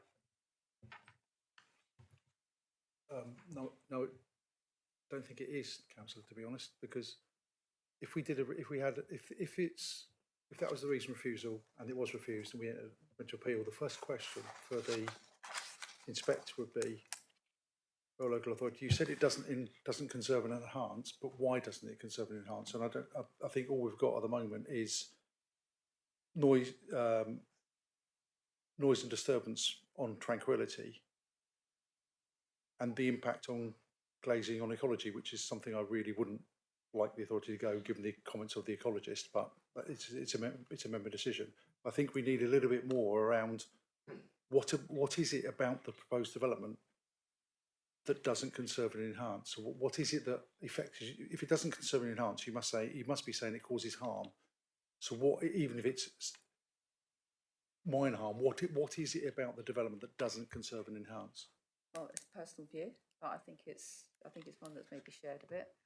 Not a planning expert, but I would say that it's because it's actually allowing what is currently just a sheet, a blank sort of roofscape of slates will become a recreational area, and a recreational area, by its very nature, will create noise and disturbance. I agree it's not going to be used during the dark or the dusk and the dawn, which I hope can be nailed down a bit. But the reality is it will create noise and disturbance during the daylight hours because it is being that roofscape is being opened up to public recreational use. And while I know that we're saying it's apparently not very much, it's just the people on site, there's nothing to nail it down to it, just the people on the site. And as we've already heard, if this is advertising on Facebook for people to come in, then is it going to be party time? And I think that's what we're not protecting. I mean, our policies are there to prevent inappropriate use, and I think this could be exposed to inappropriate use, which will impact on the tranquility of the national landscape and also the wildlife. I mean, we could also cite Dev 25 because we should be giving the highest level of protection, and I think this is what we're trying to do. Well, it's what I'm trying to do anyway. Councillor Allen. I think conserve and enhance are two different things. I totally understand what you're saying about conserve. I understand that it doesn't go up. It hasn't become a tower block. It hasn't made that much impact. I don't think it enhances. I don't think you can possibly say that a large area of glass and fairly significant height increase enhances. I mean, if it's a national landscape, there's very clear understanding of it's almost like a park. So if you're putting a building within that park, which doesn't necessarily enhance what is appreciated in that park, which is nature, I think a load of glass within that does not enhance. I'm not quite sure how you could possibly argue that a large terrace with a large amount of glazing enhances. Totally understand what you're saying about conservation, but they are different things. Thank you. I think, therefore, there are probably two issues there. One is about Dev 23 and Dev 24 and conserve and enhance. Impact on ecology, I think, would have to be a separate reason, because I don't think it falls within those two policies, personally. So that would be Dev 25. Should be. Yeah, but should it be Dev 24 as well? Because that's got the special qualities which would include the tranquility. My biggest concern is we're talking about a reason for refusal saying impact on ecology. We've consulted the ecologist, and the ecologist said there isn't any harm here. And how we would then defend that at an appeal is going to be incredibly challenging. Well, you can drop the ecology one if you like, but if the point is, it's about, the thing is, I mean, I hear what you say. I disagree, but I mean, if it could be, make it difficult if it went to appeal. But what I'm really looking at is about the tranquility, and tranquility is about human experience. And we talk about special characteristics. Some of them are visual, and some of them are about the quality of noise, sound, and tranquility is one of those. It's a more ephemeral thing. Mr. Weimer, if I may, with Councillor Hodgson, my concerns were the building sitting sort of higher and that changing context with an elevated intensification of activity, because there's no activity, you're looking across roofs, and that was my concern, that the building will sit higher, there is a change of context, and it will be more obvious from the public areas and the footpaths around. So it's that intensification of activities that was a concern to me, which add to that glazing and that rolls into others. Councillor Allen. I was just wondering also, since it does sit in the National Landscape and the National Trust have put in an objection, how much weight the National Landscape's own policies have in this respect?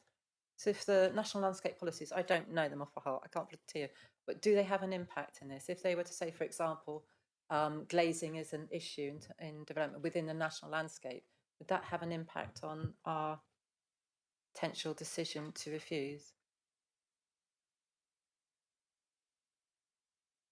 I'm sorry, might be being a bit dim here. I don't understand the question. So if the National Landscape have policies which say that their mission is to protect the landscape and the wildlife within the National Landscape, if that is a policy and we are going against the National Landscape policies, does that have an impact on the decision that we make? It's a question rather than a point. It would be the starting point for dealing with planning applications is under section 38(6) of the Planning Act. You do the first point of call is the development plan. So the application should be determined in accordance with the policies of the development plan, and we've had quite a bit of debate around Dev 23, 24, 25, which I think do broadly mirror the development policies within the South Devon National Landscape Management Plan. So whilst therefore the policies in the South Devon National Landscape, I'm really struggling not to say A and B, but the policies in the South Devon in the management plan, I would say are a material consideration, but they're not determinant policies in the way a joint local plan policy would be. But the joint local plan policy does say conserve, enhance, and then in the background of that, the material consideration would be what are the special qualities of the national landscape as set out in the management plan. So yes, you kind of read the two together, but it's a joint local plan that would be the policy you would look at. I hope I haven't confused or complicated it. Thank you, Mr. Weimer. I think that's explained it. I think I was a bit confused there with the question as well. Yeah. So thank you. Mr. Weimer, do you have sufficient grounds for refusal from the proposer and seconder? Are you? I think.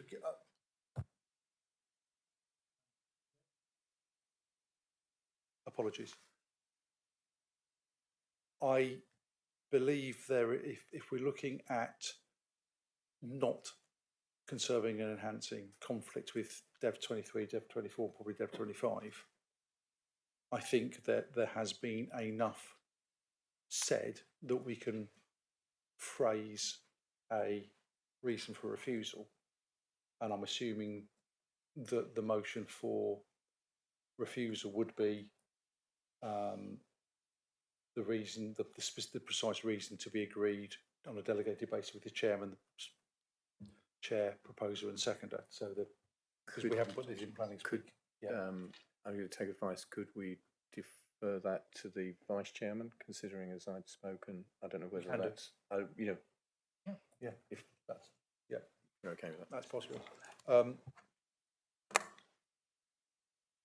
Clearly, and I think I do need to say this, clearly from an officer perspective, given the comments from the landscape officer, this isn't something that we would necessarily agree with, but I think there's enough there to put in a reason for refusal. Whether it's defendable on appeal is a different matter altogether. But it's your decision, and I'm assuming that's with ecology taken out. But again, it's a member decision whether you want that in or out.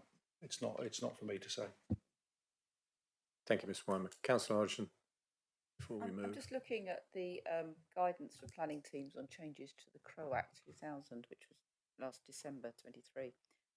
And it says it's to seek to further the purpose of conserving and enhancing the natural beauty of the areas of outstanding natural beauty. This change represents a strengthening of the duty and a more active role for authorities, which were previously only required to have regard the purpose of the designation. So it's like it's saying that we know, so it's recognising, yes, it's recognising the, hang on. And the aim is to ensure that national landscapes can continue to be sustainable, thriving communities while also retaining the character and beauty that led to their designation in the first place, providing the nation with accessible, tranquil spaces to breathe and enjoy. So, I mean, that's clearly in there. That's what we've been kind of alluding to, is this sort of like, is that difference in disturbance, which I would say affects the wildlife too. But if you want to leave that out because you feel it weakens the argument, that's fine. I accept that, but shame. It is a statutory duty on the authority. We are quite aware of that, and Yeah, sorry, I wasn't that, and the seek to doesn't is slightly different to must, and I think there's from what Mrs. Thompson said around looking at the context and didn't consider the impact to be significant. I believe we are. I believe the officer recommendation was in line with the updated requirement. I suppose where I'm struggling is if this was a building on its own, I would absolutely accept there's an issue of tranquility.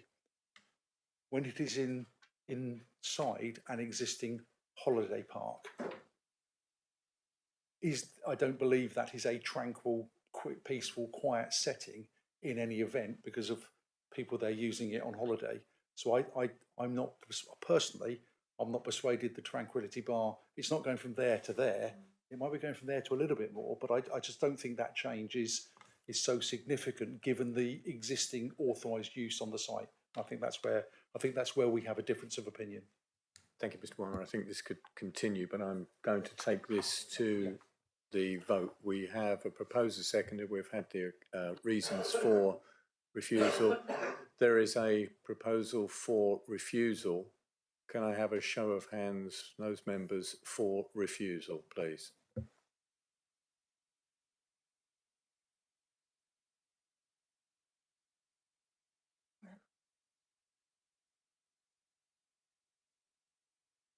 Thank you. Those against? Thank you.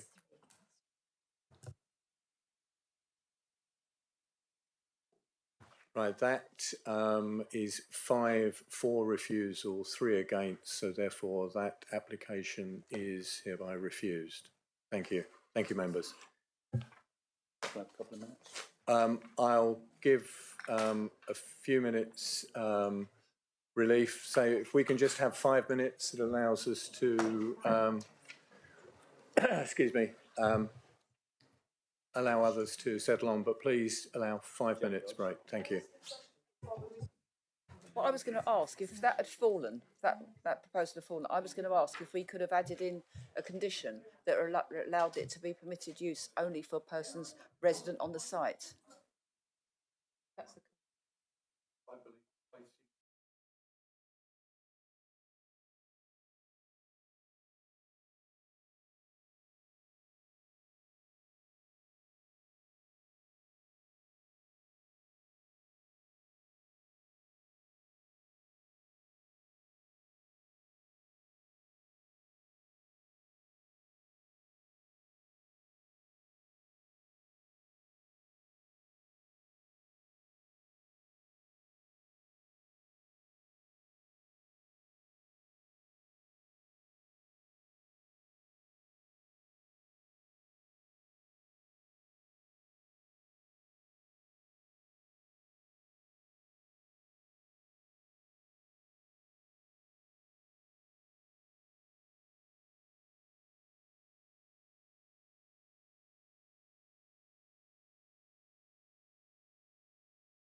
Thank you, members. We now return to the meeting to consider the next agenda item, item C, which is planning application number 231724 FUL 6 Waltacre at Yampton. The planning officer again is Ms. Stewart. Can I ask for you to go into your presentation, please? Thank you. Thank you, Chairman. Just point of clarification, the application reference number is, notwithstanding what it says on the screen, 231724 FUL, not VAR. I'm not quite sure why it says that. Apologies for any confusion. So,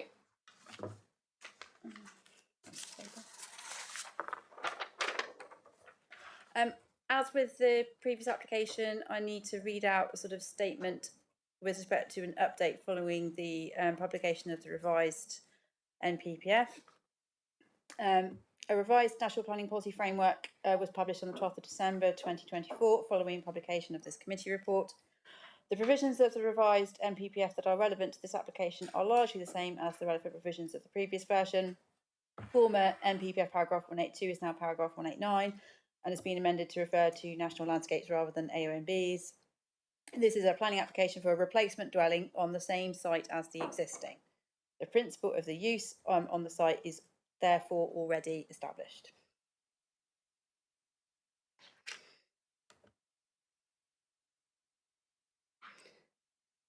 So there is the application site outlined in red as shown on the plan on the committee report.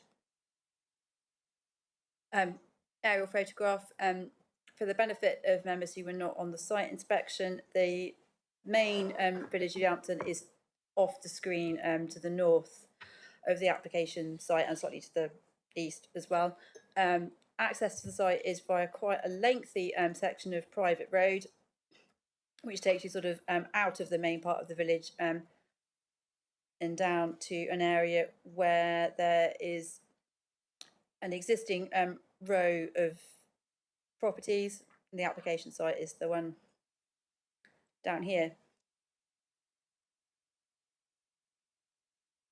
So I think it's probably fair to mention at this point the site has more of a kind of a countryside feel than sort of being within the core of the main settlement nearby. So yeah, that's the application site location plan. Site outlined in red, showing the site boundaries as existing. I thought it might be useful to put the photographs, some of them first. So this is the existing dwelling with a shed facing onto that private road. So this is the existing dwelling here with stepped access coming up.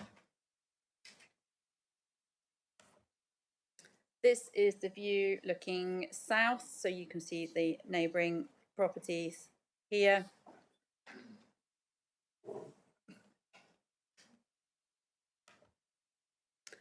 And then this is the view looking north. This is the private road heading back up towards the main village. So, as I said, whilst the site sort of is in the countryside beyond the main built form of the village, there are a number of other properties. So it is sort of a little street, for want of a better word, albeit it does feel like you're in a slightly more remote countryside location.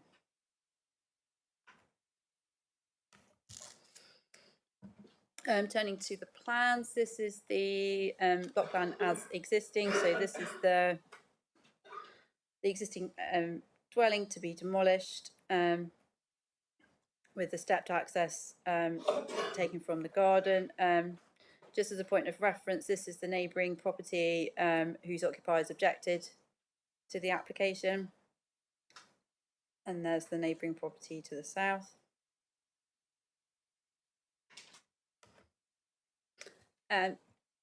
This is the proposed block plan. So as was discussed on the site visit, whilst the siting of the proposed replacement dwelling is broadly the same, it is effectively moving it forwards slightly closer to the road frontage.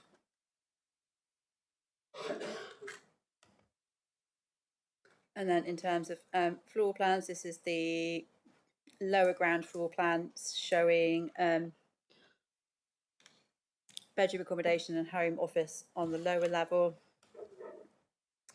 And then the upper level plan with kitchen and a further bedroom. This is the patio space that's referred to in the officer report. And then the roof plan above. And then in terms of the elevations, this is the north elevation as proposed, which would be the one facing towards the neighbour. So the dotted line here is the outline of the existing dwelling.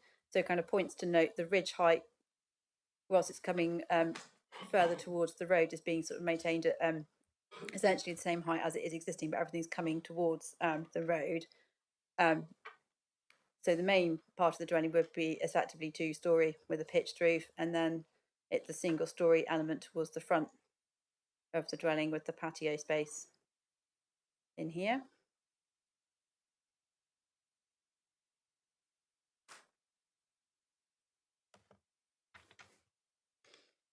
And then this is the other side of elevation. Again, it's got the dotted line to represent the outline of the existing dwelling. And then this elevation would be the principal elevation facing towards the road frontage. So you would have that's the patio level there.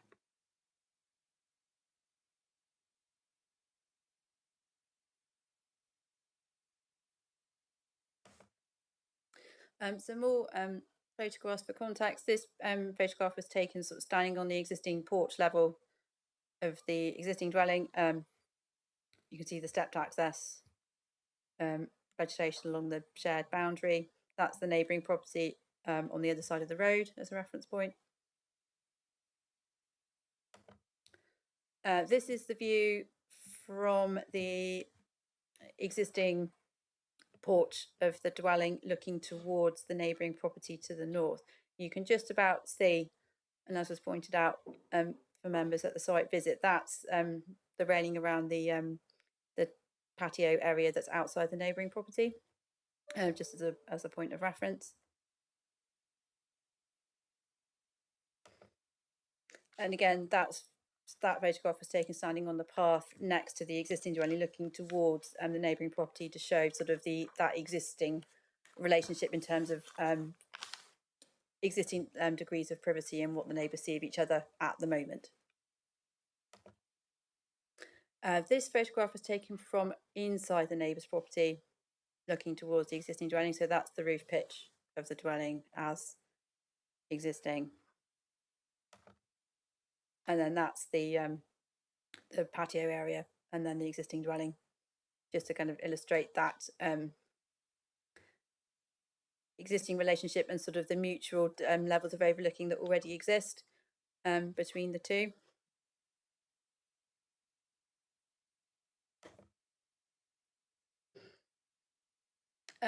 So obviously the details matter set out in the officer report. Just to kind of recap on some of those issues. The principal development, we are talking about a replacement dwelling on the same site as the existing dwelling, so no increase at all in the number of residential units. The design, and I'll sort of bring the I have put neighbour amenities as a separate issue, sorry. In terms of the design, as was mentioned at the site visit, I think when you look at it on plan, it's a useful one. I think it's useful that we did go and do the site visit, because I think it does make more sense when you've actually been and seen it on site in terms of the stepping forward and how that would sit on this particular site. I think this is very much an example of where this design would work in an officer view on this particular site, but in another site context, potentially not. But on this particular site, the way that it sits, it would sit into that street scene, for want of a better phrase. Officers feel that it would sit broadly comfortably in that particular context. Similarly to the application we've just discussed, the site is within the national landscape, where there is a statutory duty to further the purposes of the landscape designation, which is referenced in the officer report.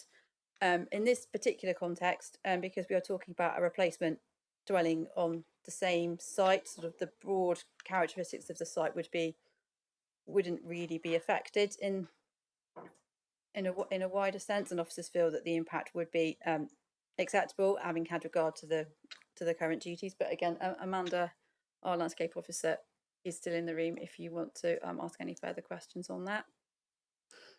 And then in terms of the neighbour impact, as was illustrated from those photos, I did go and visit the neighbouring property as part of my assessment on the application. And whilst I can appreciate their concerns, given the existing sort of degrees of visibility between the two properties, I'm not persuaded that it would be grounds for refusal, but we can revisit the photographs if members want to ask any further questions on that point. The application is recommended for approval with conditions as set out in the report. I'm happy to take any questions through you, Chairman. Members, any questions? Yes. Councillor Taylor? Yeah, could you please confirm there would be no windows in the gable end? Which should be on the neighbourhood side, on the near neighbour side. Ah, there.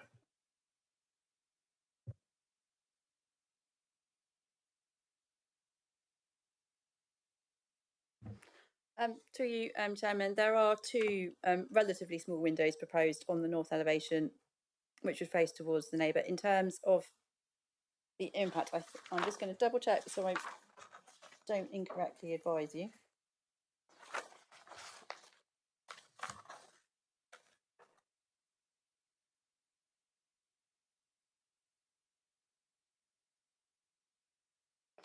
So the window at the upper level would, hang on, I've lost my cursor. The window on the upper level would be serving a loft space area, and the lower one would be serving. Oh, I can go to the serving a bathroom. It is part of the officer recommendation to have obscure glazing on those windows, and that is covered by condition 7, which is set out in full towards the end of your report. So the proposal is for those windows to be glazed in obscure glazing and non-opening unless the parts of the window which can be opened are more than 1.7 metres above the floor level of the room, which replicates what the GPDO says about opening windows on side elevations. Thank you. Looking at that, it looks as if the new dwelling, when it moves forward, those windows be in front of the neighbouring patio area anyway.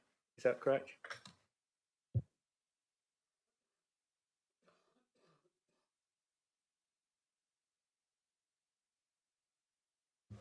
Oh, thank you, sorry. If I use my cursor, so those windows are, if we just go,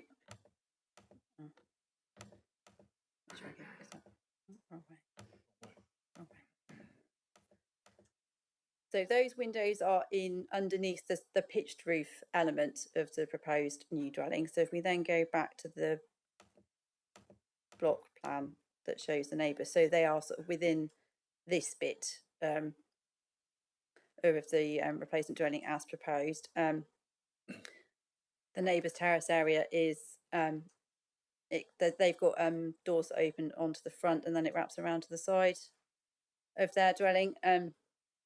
But as we observed during the site visit, you can already walk along there and look across to those patios. So it's not completely private now. So the significance of impact is a material consideration with reference to Dev 1 and neighbour immunity. Officers feel that on balance, the impact would not be so significant as to warrant refusal of the application, but it is a material consideration. Thank you, Ms. Stewart. Councillor Abbott. Thank you. In that series, please, there's one with the 2 cars parked on the new driveway. Thank you. And whatever size those cars are, they're currently extremely closely parked to each other and yet overhanging onto public land. I assume that boundary is public boundary? It's actually a private road, so it's not. It's a private road, so it's not really public. So so if we go back to the is it their private land? No. So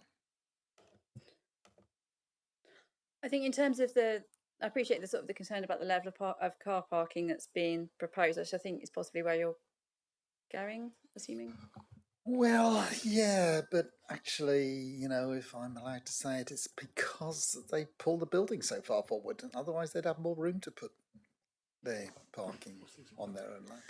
I think from a policy, I can understand what you're saying. From a policy point of view, it's an existing dwelling with an existing parking relationship. It's a replacement dwelling with the same number of bedrooms. So from a policy point of view, we're not really in a position where we can insist upon a significant increase in car parking. If it was an entirely new dwelling, then we might be having a slightly different conversation about that. But we do need to consider there's an existing context within an existing dwelling in this particular case. Thank you. Any other questions on the report?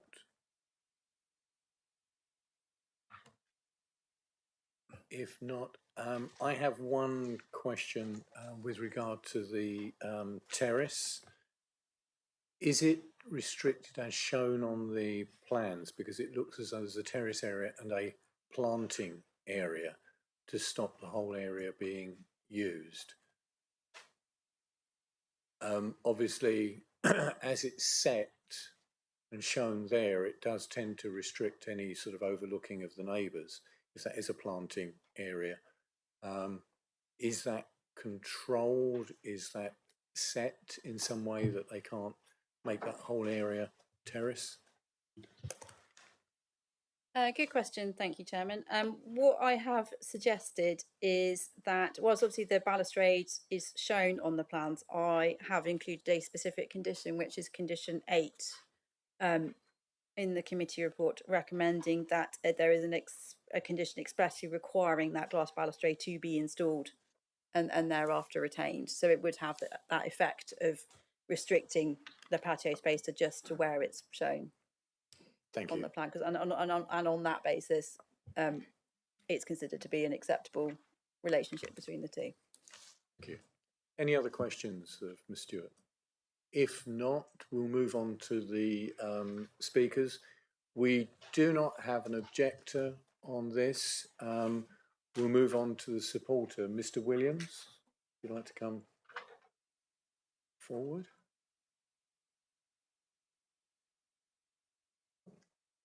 You have 3 minutes. Thank you. So, Chairman, members, thank you for the opportunity to speak. I was going to talk about some of the design issues first, but actually just to address your question about car parking. I'm afraid, Claire, you've used the wrong drawing for the car parking. You've used the original lower ground floor plan, which shows cars parked one in front of the other. There was a later submitted lower ground floor plan which shows 2 cars parked side by side off of the private lane. So as designed, there is space on site for 2 cars parked side by side. It is a private lane, and the owner of the private lane, who lives at the end of the private lane, was quite adamant that he wanted to see 2 cars parked off of the lane, so we amended the drawings after the original application. I don't think it's 3 minutes. Should have started. Oh, no, it's point of clarification. I can start whenever you like about the other things, if you like.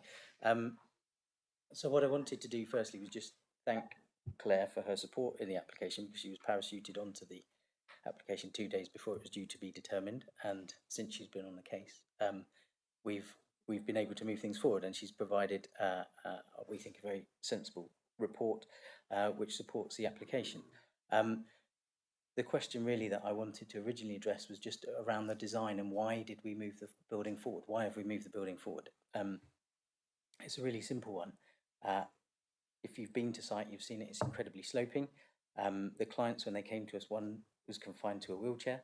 and they wanted to be able to create a larger dwelling on site. Now, the site as it is doesn't have space for a single-storey dwelling either at the back or at the front, but by using a kind of split level design where we retain some of the dwelling in the location largely of where it currently is and pull the new section further forwards, we're able to overlap those and create a building that gives them an accessible dwelling on site, which maintains largely an overlap with the existing footprint, pulls it forward but not as far forward as neighbouring dwellings or as far forward as the existing garage structure that's on site. I think in terms of design, it is a very simple, straightforward design, lots of vernacular materials. It still retains that sense of a small dwelling. Walltaker itself, whilst Claire said is just outside of the main confines of the village, does have a sort of a community feel to it. There are, I think, 8 or 10 houses there. There is a community feel. The clients would like to be part of that community, and we did discuss the schemes with most people. The objection from number 5 came in after those discussions happened, but that's fine. That's their right. But I think we've pointed out that what we've done and what we've tried to do in terms of design is minimise the impact on them. You talked about the windows that are on the gable that do overlook that northern property. One's in a shower room, and that's perfectly fine to be obscured. One's into a loft space, that's fine to be obscured, and one is actually a utility room door, which is at ground level, you didn't mention, but again, that's fine to be obscured, or even solid timber. So we don't want to create more issues in terms of overlooking with the neighbour. Like I said, it was important that this house, it still retains its scale. It's still a small dwelling. I think it was 116 square metres, not a massive house by any shape of the imagination. It's not even, it's not the biggest house on Walltaker. It's not even close to the biggest house on Walltaker. It's still a small, sensible, vernacular, we would say, dwelling. And I think for that reason, that's all I have really come to say and to add to the proceedings and point out the car parking. Thank you, Mr. Williams. Any questions of Mr. Williams? Councillor Hodgson. It may sound a bit of an odd inquiry, really, but I just wondered, we went all around when we did the site visit, and I appreciate the landscape kind of goes sort of sharp, steeply up at the rear. Yes, yeah. But what was the idea of really coming forward rather than going back into the landscape? That's a good question. Plainly and simply, you'll have seen around, there's some, large granite boulders. The landscape is heavily rocky on site, so for us to dig in the site would have required us to take, well, firstly, just actually digging all that rock out, getting it on site. Well, you've seen the access, so considerations in terms of access, constructability, feasibility were, if we can reduce the amount of stuff we're digging out the ground and taking off site, that's going to be significantly better from a cost perspective, but a sustainability perspective as well. Thank you. Any other questions? If not, thank you, Mr. Williams. Thank you. Sorry.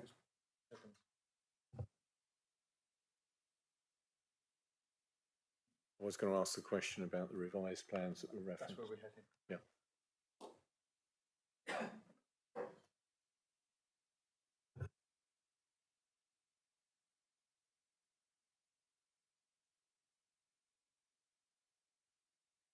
Can I just confirm that these are the plans that we're looking at to vote on and were included?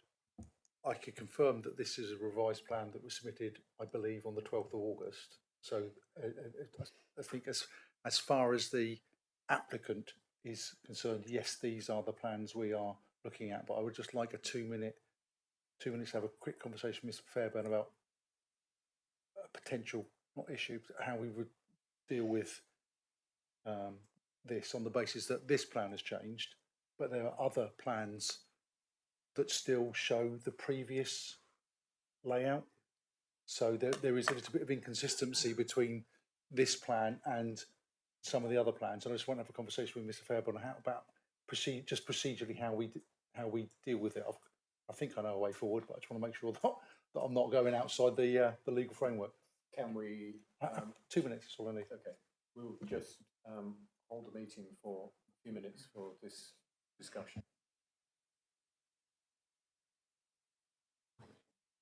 We'll stop live streaming.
Totally accept this is something that officers should have picked up when the plan first came in. So plans.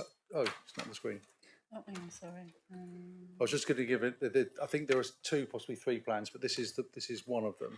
So on the proposed elevations,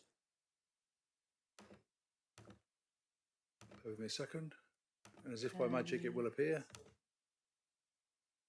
On the proposed elevations on the bottom one, I believe that still shows a single drive rather than the side by side. So if members were minded to approve, we wouldn't be able to. We can't approve conflicting plans because you then get into an issue of what have you actually approved. So I know this is very early on, but if members are minded to approve, it would have to be a delegated approval subject to the receipt of revised plans that ensure that the elevation and the block plan tie up with the lower ground floor plan that I showed you a minute ago with the side-by-side parking. We believe that's acceptable. We don't believe that change that has a significant adverse impact that requires it to be, or a significant difference that requires it to be re-advertised, because the plan showing the side-by-side parking has been on the website since certainly mid-August.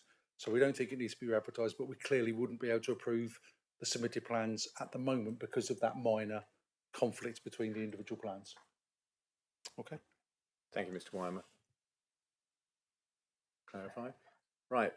With that clarification, we will now move on. Councillor Thomas.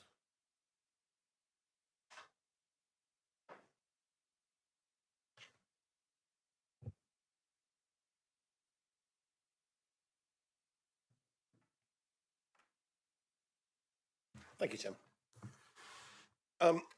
Thank you, committee members. This is a slightly unusual one in that I agree with almost everything that Mr. Williams as a supporter has said. I have no problem whatsoever with the removing of the existing property and the rebuilding. Waltaker is a little community of 11 houses. I've known it all my life. There is, by the very picture of the existing property, no vernacular as such. And my issue is therefore not around keeping to the vernacular. It's simply, for me, 4.3 of your officer report. I'll be totally frank. I went to the parish council meeting. The parish council was supportive, although they were looking to see 2 car parking spaces because they knew, as I did, that Mr. Whitfield, who owns the private road, would want that. And I'm gratified to see that that's been resolved. They were supportive. I came away fully expecting to receive the officer report and delegate authority. But at 4.3, the sentence, there is some concern regarding the prominence of the single-storey element on the front elevation, which would protrude well beyond the main pitched roof element of the dwelling and would appear slightly awkward. And that's why we're here, basically, members, because knowing the area as I do, knowing that we're on one of the principal dog walking routes in the village, and therefore the fact that it's a prominent, even though it's in the woods, it's a prominent site. It's a lovely place. Lots of people walk past it. I want us as a district planning authority to get it right, and therefore for me that was enough to ask you, please, to look at the plans and decide whether you think on balance permission should be given. As I say, I have no axe to grind. I'm not here asking you to turn this application down, nor am I asking you to approve it. I'm asking you, please, to exercise your judgment as a committee. If you feel that the designs are suitable, then I would be very happy to see the application passed. If not, then clearly that's another conversation. But that's where we are. I spoke to both the planning officer and the head of DM, and we agreed that because there are references to the decision being on balance, it wasn't inappropriate to use DM as an appropriate tool to determine whether or not this application should proceed. So there we are. I'm happy to take questions as the local member, but just to clarify, the principle of redevelopment I entirely support. Thank you, Chair. Thank you, Councillor Thomas. Members, any questions of Councillor Thomas? No? Thank you.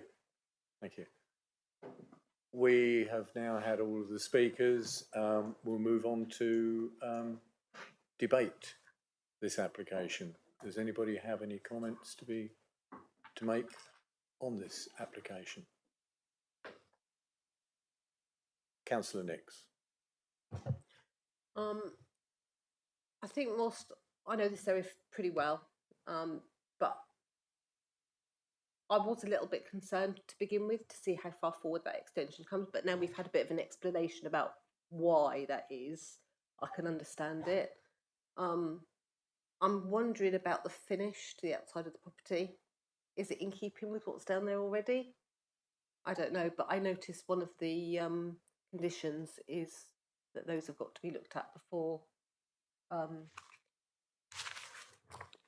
condition 4 prior to installation. So that's something we can have a look at on a regular basis. But I'm pleased to see that it is a bit of an odd one out down there. So I'm pleased to see that it's being sort of brought further forward and a bit more up to date. Is it really? Thank you, Councillor Nix. Any other comments from members? Councillor Panel? Yes, I'm inclined to support this. I was interested in the reference to the resident being in a wheelchair. I wondered if that might not have been brought forward as an exception for need for this, and whether there is anything else in the design that is classifying this as a dwelling for somebody in need of wheelchair use, because I think that could be an influencing factor. Thank you, Councillor Panel. Councillor Hodgson. I think one of the things that struck me at the site meeting was the amount of foliage and sort of distances between the different properties, which actually allows what I would call individual framing of each of the properties. And while there was a certain rhythm in the street with some of those older properties that are obviously initially set the tone, of that street. There was a suspicion about some of the conversations we had that this might actually be an older one and maybe a railway cottage, the original one. And as much as it was dinky and pretty and all the rest of it, it was totally uninhabitable, realistically. And so, you know, there's going to be change. And I think that, you know, as much as it wouldn't be my first choice personally in terms of taste of how I would have developed out that property, not that I'm any expert, of course, but hey, I think this is acceptable for this in the street, and therefore I will support the officer's recommendation, because you know it is a good site for a property. It's good to see some good standards coming into this, and so I'm happy to support. Thank you, Councillor Hodgson. Councillor Allen. Yes, it's a bit of a funny one because it's such a charming area, and a lot of the charm is the architecture. It's sort of, it's got a particular quality, and this will jar, I think, in my view. However, you know, it's that problem of keeping things in aspect. Do you just maintain everything the same forever and ever and ever, and nothing can change? And I never think that that's a sensible way forward. So this is a very modern building. It is different from the other properties there, which have a certain settled quality. But then this building, when it settles, when the trees and the vegetation go up around it, and it will also be a settled property surrounded by vegetation. So it's not necessarily what I would choose, but I do appreciate that it's of its time, and that you should always support. You can't keep things forever. So that's my thinking at the moment. Thank you, Councillor Allen. Councillor Abbott. Yeah, I'm not going to say more, except I second the proposal. Thank you, Councillor Abbott. Yeah, Councillor Hodgson proposed. So that was my support was by word of, you know, a proposal to You support did. the You did. officers. I took it. You did say propose. So yes, you are seconding a proposal. Members, any other comments? Brief comment that actually what's clearly there is actually much safer access. That was lethal, those steps up to the front door. So, you know, going in at that level. Thank you, Councillor Hodgson. Thank you, Chair. Just for clarity, sorry, Councillor, but just for clarity, as we've got a proposal and it's been seconded, that proposal is for a delegated approval subject to the receipt of plans ironing out the contradiction. Thank you. Members, any other comments you wish to make on this? Councillor Dommett. I do have one query. We've mentioned a couple of times that the resident is in a wheelchair. All of the access points are via steps. I think if there is any clarification on that, but I don't think it's part of the application to be considered. Reference was made by Mr. Williams, but there's no indication in the plans as such. Ultimately, this is not an application for a personal permission. The permission would run with the land, so it doesn't. That's not, whilst it might be, so it might have influenced the particular design that they've come forward. We are not approving this sort of for them specifically. What we consider is the design as shown on the plans acceptable. So can I just add that in terms of disabled access and suitability of access, that's really a matter for building regs rather than planning. So that you would have to comply with most up-to-date builder regs that includes disabled access. But my recollection is when you've got a very steeply sloping site, you can get dispensation for steps because it's almost impossible to put a ramp that a wheelchair can go up if it is that steep. It's my recollection, I hasten to add, and not necessarily what the regs are. Thank you, Mr. Weimer. Members, any other comments? If not, we have a proposer and seconder for approval, conditional approval based on the recommendation of the officer. I'll take it to the vote now. Can I have a show of hands for those supporting the recommendation for approval? That is unanimous. That application is approved. Thank you, members. We now have time before lunch because the applications 104224 and 1614 will be held at start at 2 p.m. after lunch. I propose to bring forward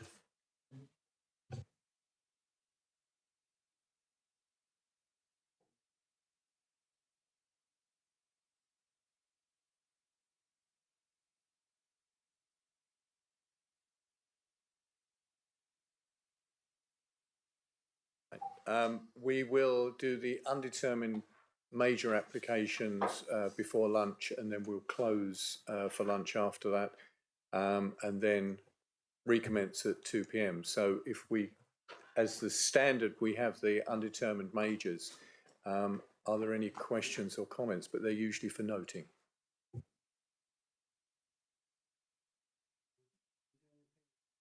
We will do appeals after the two applications this afternoon.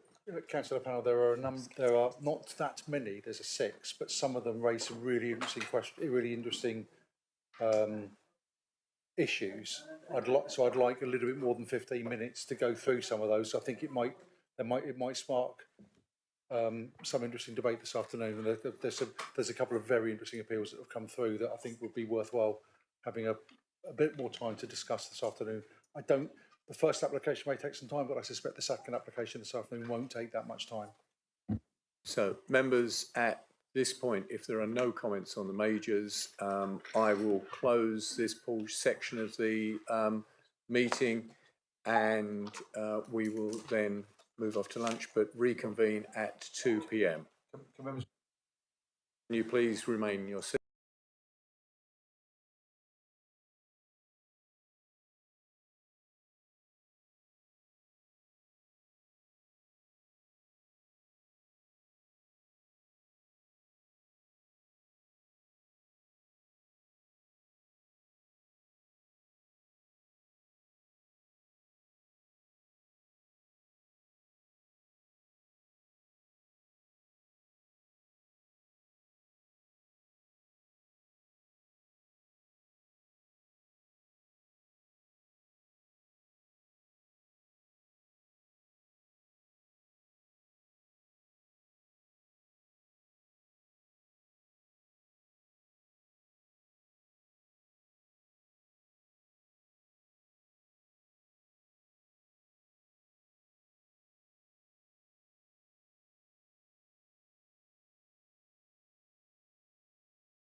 Councillors, we return to the Development Management Committee.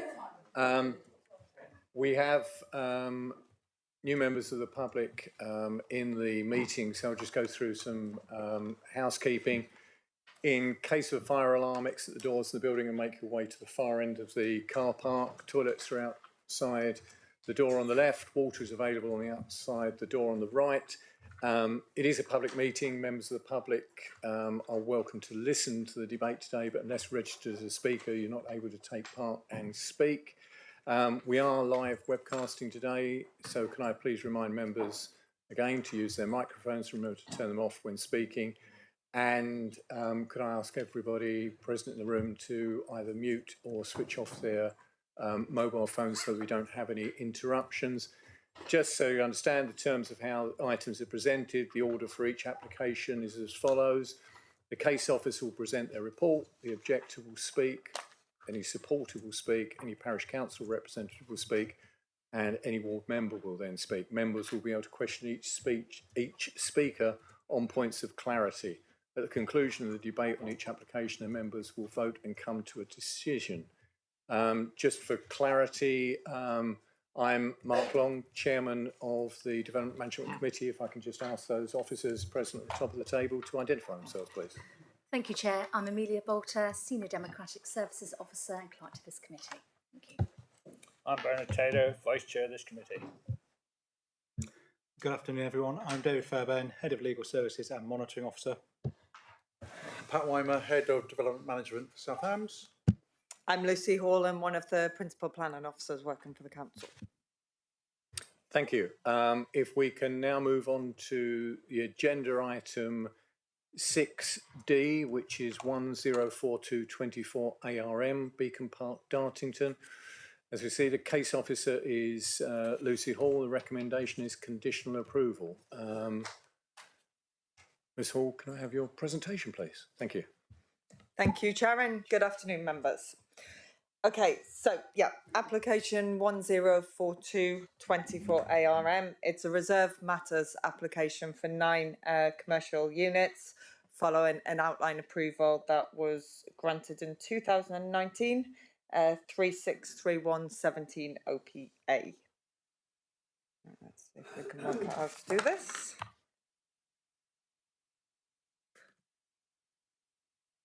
There we go.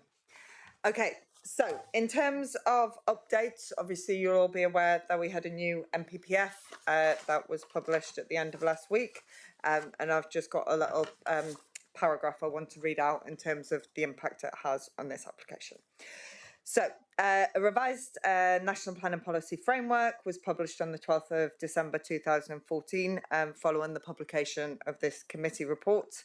The provisions of the revised NPPF that are relevant to this application are largely the same as the relevant provisions in the previous version.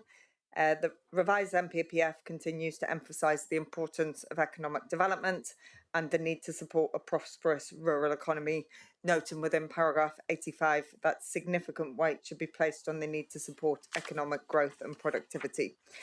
This is a reserved matters application for the consideration of matters relating to appearance, layout, scale and landscaping for the provision of 9 employment units and associated development within part of the site. The principle of the development has already been established on this site, granted under the outline application 363117 OPA. I would also like to propose an additional condition over and above what I've said within the report, and that's just regarding the access, the pedestrian and cycle access onto Renford Lane, but I will come on to talk about that within the relevant part of the presentation. Okay, so you can just about see my cursor here. So this is the extent of Beacon Park. just got this map up here just to show the constraints. So we've got Dartington off to the right, and this is the extent of Beacon Park here. We've the green lane here, the green road here is the A385, which leads from Dartington to the A38. The yellow road here is Renford Lane. The part of the site, the southern part of the site, lies within the flood zone 2 and 3, and this is the extent of it shown here. We've also, you'll see, there's a number of uses within the area. We've got listed buildings. These are outlined in green here, and there's a number of residential units peppered around the site, as well as commercial units. That's just the context of it. And this is the aerial photograph, and the site which we are looking at today is this part of the site over here. The outline application did include the much wider part of the site, and I'll come on to talk about that in a moment.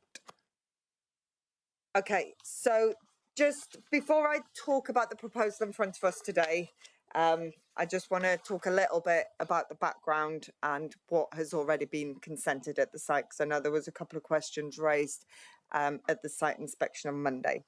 So, okay, so the application, Beacon Park is allocated within the joint local plan for the provision of around 11,300 square metres of additional employment space. And this is just the extract from the policy. So in terms of the outline application that we had, this is the red line that was considered at the time. And the blue line was existing commercial development that already existed at Beacon Park.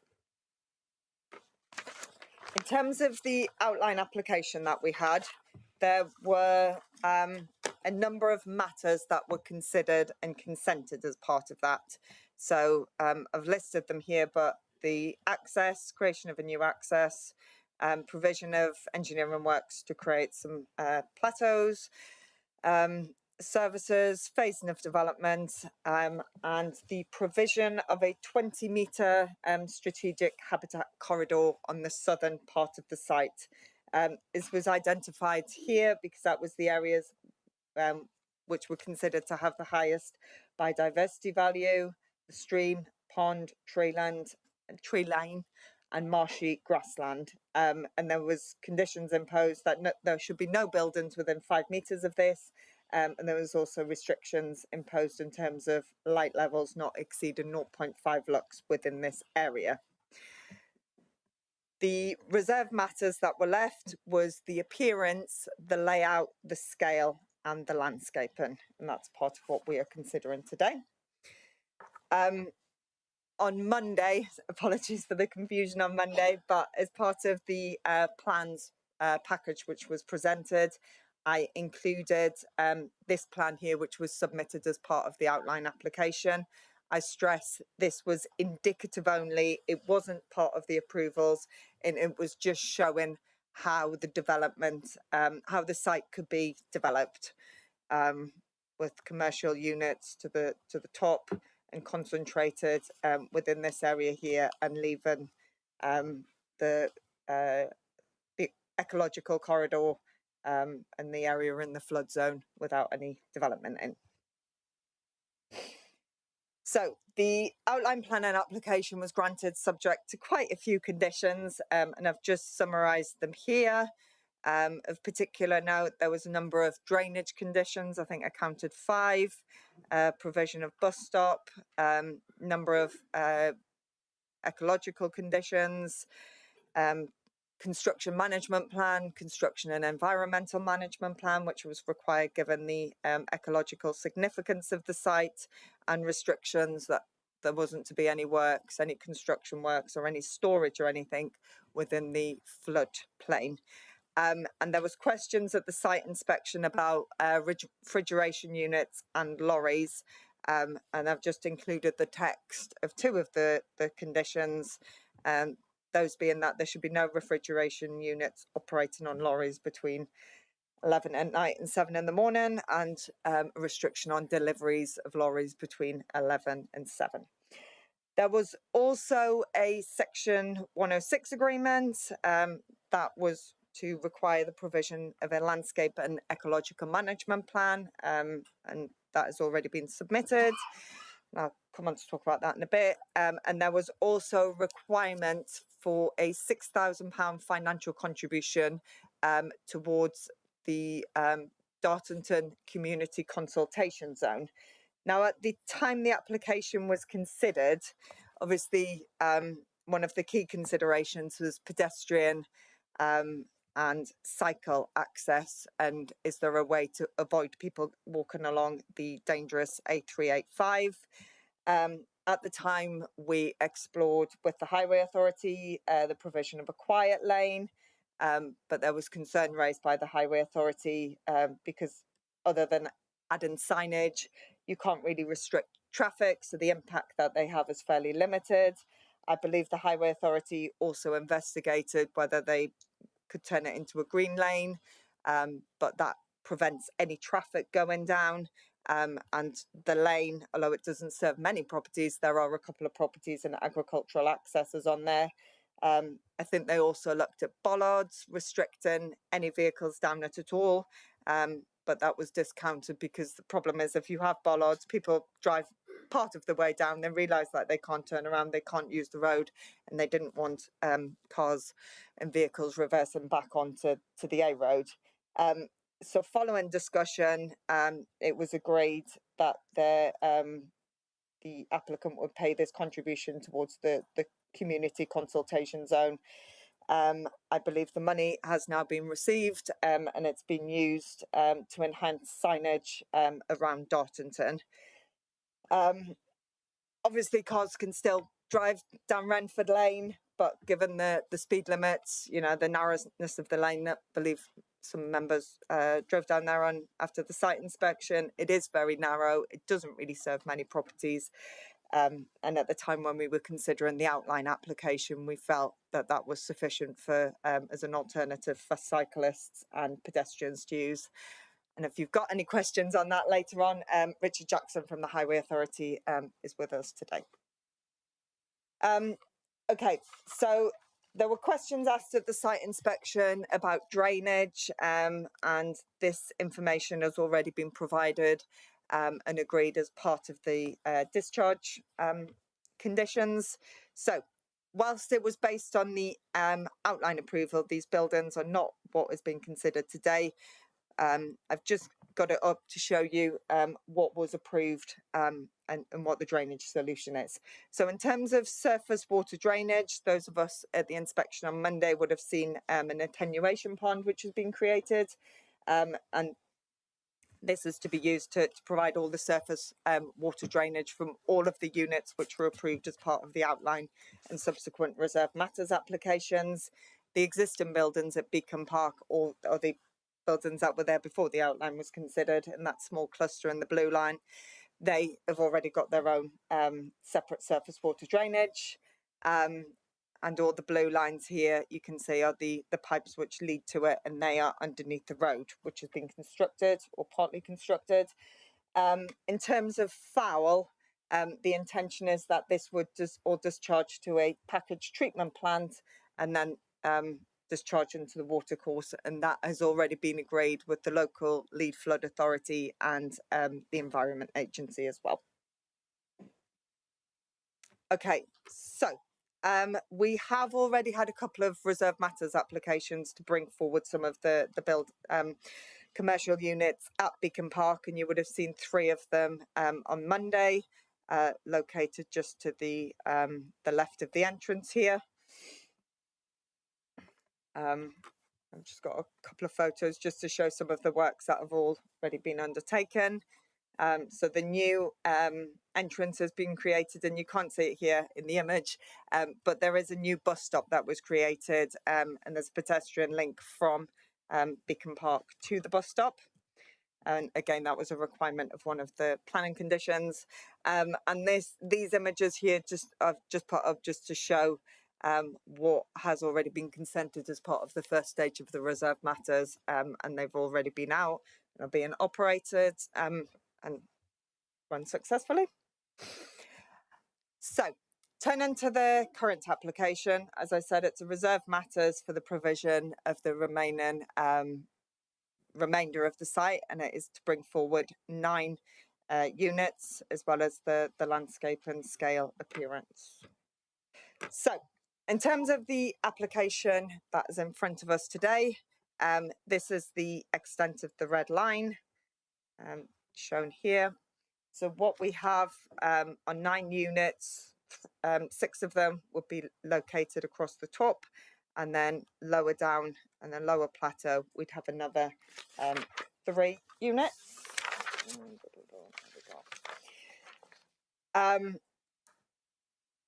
So, yeah, each unit would benefit from parking. I think across the site we've got 161 parking spaces.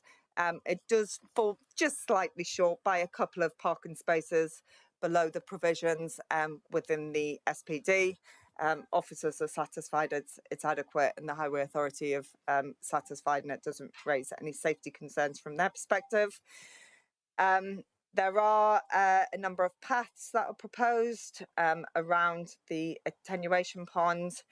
And there was questions asked on Monday about whether people would be able to use the open this corridor to the south for recreation purposes. I understand there's not going to be any restrictions on people going in there, so if people wanted to have their sandwiches or lunch or whatever in there, that there would be that option. One of the additional conditions that I wanted to propose, so there is a proposal, or the plans include a pedestrian and cycle link onto Renford Lane. We don't actually have the details of that access point, so that's the additional condition that I'd like to propose. And I know there was a discussion on Monday at the site inspection about whether there would be a gate here. I understand the applicant is proposing to install a gate, but it would just be on a latch and it wouldn't be locked. And a similar sort of arrangement exists where you access the bus stop at the moment. Okay. So I've just got a series of images just to show you the elevations and what is proposed. And you can see it, the design and the materials are very similar to the other 3 buildings that have been proposed. In terms of overall heights, we're looking at between 7 and 8 metres ridge height, and again similar to the buildings that were already proposed. That have already been built out as part of the first reserve matters phases. All of the buildings would include solar panels and also air source heat pumps, and there was also, in terms of renewables, EV charging, which has already been agreed as part of conditions. So yeah, so in terms of, there's a little map at the bottom here which just shows which building relates to which. So I think the first few images just show the buildings along the top and how they're all fairly similar design, box profile sheeting and olive green cladding. And this is just the row of buildings here on the plateau, which would be lower down. For those of us there on Monday, you would have seen that there is quite a difference in levels across the site. So this is just a section drawing to understand, just to show that drop in levels across the site, and you can see the attenuation pond here as well. In terms of I haven't included all of the floor plans because they're all fairly similar. They're kind of being left, and the intention is that whoever occupies the site could then fit it out. I have proposed as one of the conditions that all of the units are fitted with showers before they are occupied, and that is just to allow anybody who wanted to cycle to work and shower beforehand the opportunity to do so. This is the landscaping scheme which has been submitted and has been considered by the council's landscape officer, and I think part of this also formed part of the LEMP, which is has been considered. So you can say most of the landscaping is kind of concentrated within this ecological corridor, but there is also pockets of landscaping around and within the site. And this is just the lighting plan that was also submitted, which just demonstrates, back, in terms of the purple here, this is where the lighting levels would remain below 0.5 lux. And then I think it just, the lighting levels diminish as you go further away from the buildings. Tree protection plans, which I believe have already been agreed as part of the discharge, but this is just showing protective fencing that would be installed in order to protect the existing trees on site. And there's also one of the conditions that is proposed is for additional protective fencing along the new hedgerow that's been constructed to the south of the site, and that was requested by the council's or the county ecologist. And for the benefit of members who weren't there on site on Monday, and to familiarise those who were, I've just got some photographs. So these are taken looking towards Dartington, and you can see some of the road infrastructure that's already been put in, and this just in the top right hand corner here, we've got the attenuation pond in behind. And there you can see it's already been used by the first phase of the development.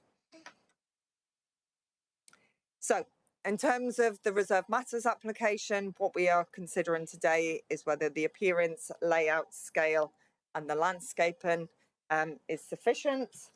And just before I conclude, so on the original outline application, I think the illustrative drawing that we had proposed around 4,200 square metres of floor space across the site. The application in front of us today is around about 4,500 square metres of floor space. And then obviously there is the addition floor space that was already been provided as part of the other three buildings.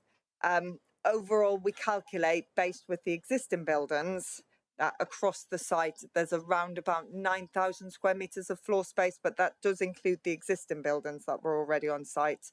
And obviously, so it is slightly more than what was indicated on the illustrative master plan, but it is well below the 11,300 square metres that was quoted within the joint local plan policy. So, yeah, my recommendation is conditional approval, and I've just listed the conditions that are within the report, and as well as that additional condition, just requiring details of the entrance onto Renford Lane. That's me done. Thank you, Ms Hall. Any questions? Councillor Hodgson. Yeah, will there be a new 106 script drafted for this? Because given the additional volume of scale, would there be a new reason for a new 106 to provide more in keeping with what's being developed on this, including this? But secondly, will the cycle and footpath be provided as part of this by the developer? Okay, so no, there is no additional section 106 that has been proposed or that we felt was necessary.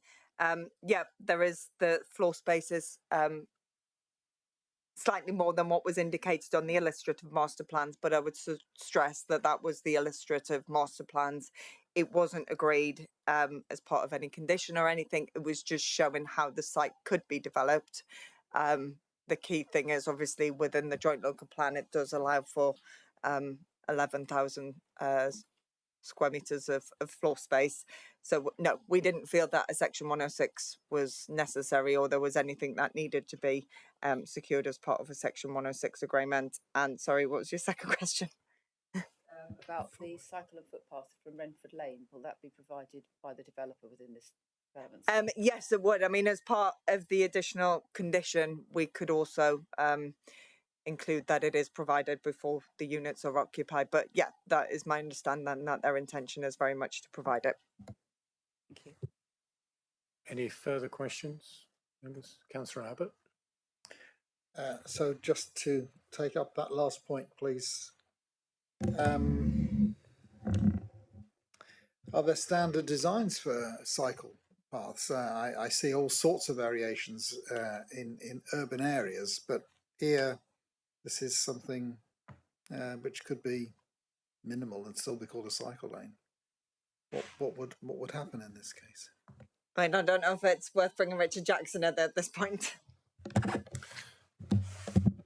Yep, I mean, thank you. There's national guidance on how to provide cycle routes in LTN 120, and that basically suggests that in order to avoid conflicts between users, a cycle route should be absolute minimum of 2.5 metres, but preferably 3 metres wide. And yeah, we'd be seeking to secure a 3 metre wide as a standard of practice for the size site to join onto Renford Lane. There'd be a need for signing and possibly tactile paving and corduroy paving as well, just to make sure the blind and partially sighted were catered for at the same time. But in a fully urban area, where there is main traffic, a cycle lane would be safer if there was the divider was not paint but was a barrier. But again, this is a special case in a way. Would the barrier from the cycle lane also be in this national guidance for this type of location? So I think you're referring to the gate that's been mentioned, or no? When you're, however, it is coming. I'm not sure if it's coming south of the. I'm not. That's yeah. So if it was parallel with a made roadway, and there were lorries, Arctics going along there, presumably quite slowly, but again, they're the hazard for cyclists. If we're providing a cycle lane on this site, I can imagine that the levels of requirement would be lower. Safety levels would be lower, but still, there are Arctics and potential cyclists. Yes, I think the roads are obviously private, so it's not a highway authority issue. However, I don't think the level of traffic on this road, when you look at LTN 120, would justify an off-road cycle facility throughout the whole site.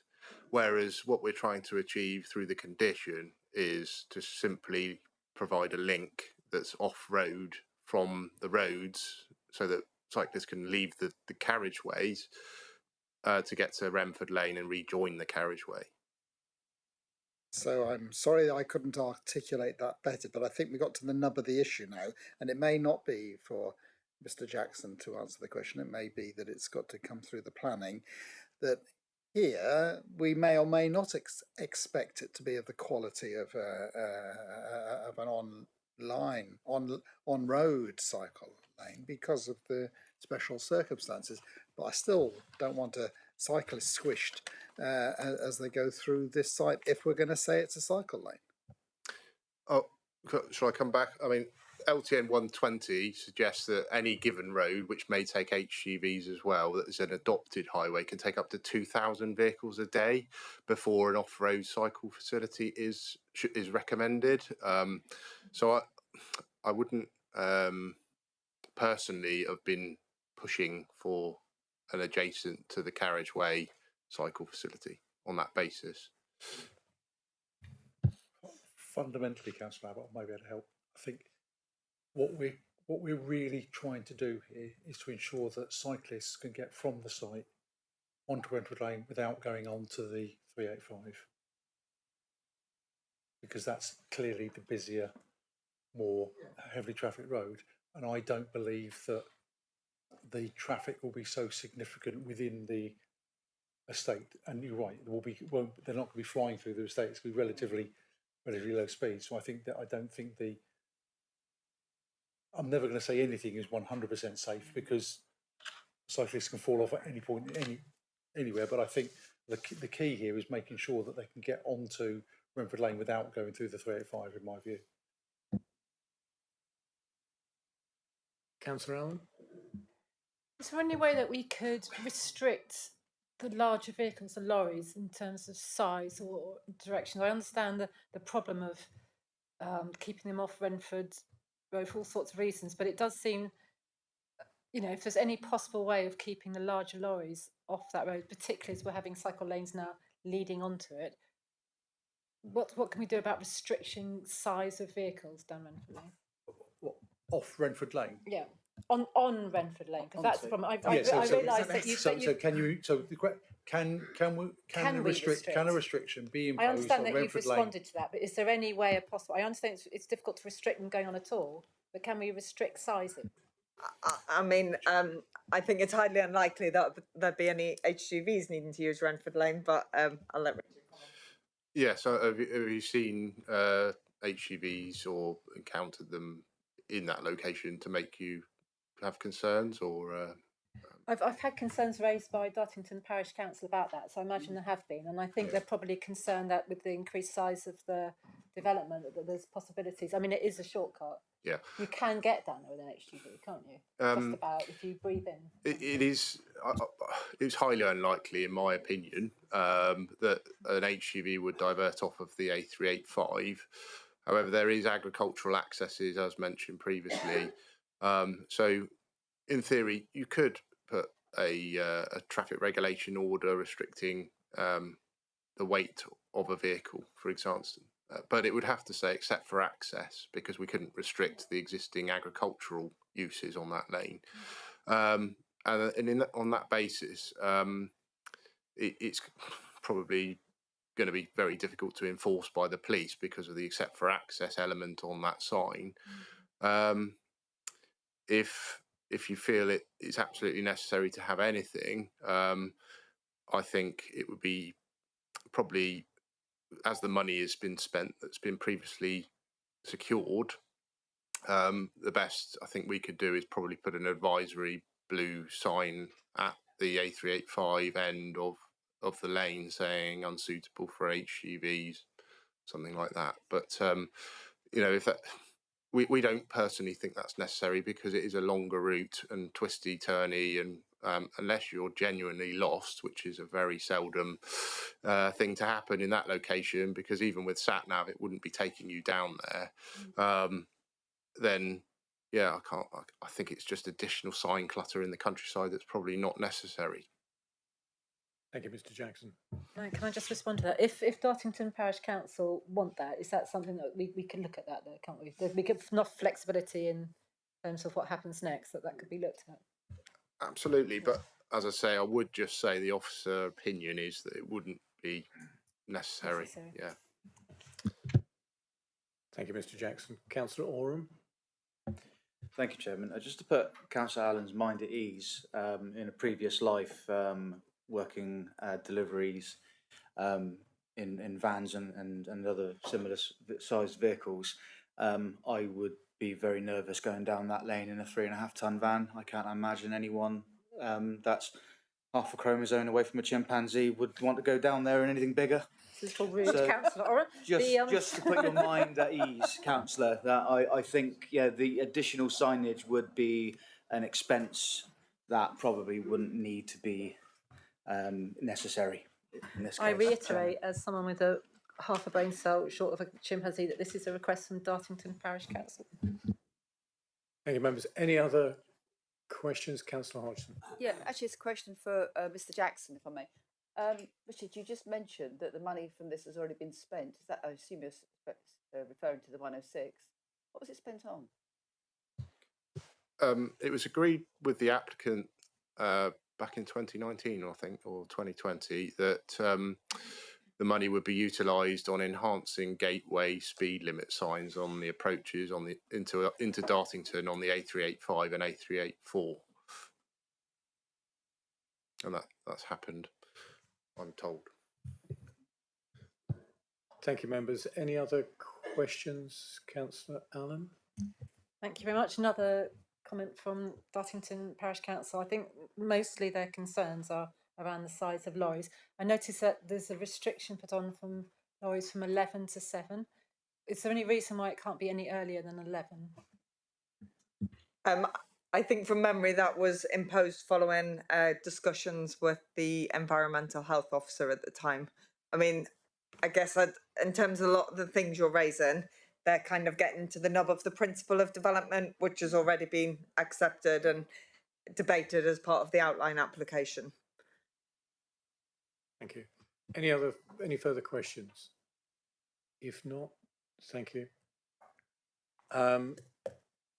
We'll now move on to other speakers. We don't have an objector today, but we do have a supporter, Amanda Burden. You have your 3 minutes. Thank you. Emma, is this not a 5-minute site? It's three minutes.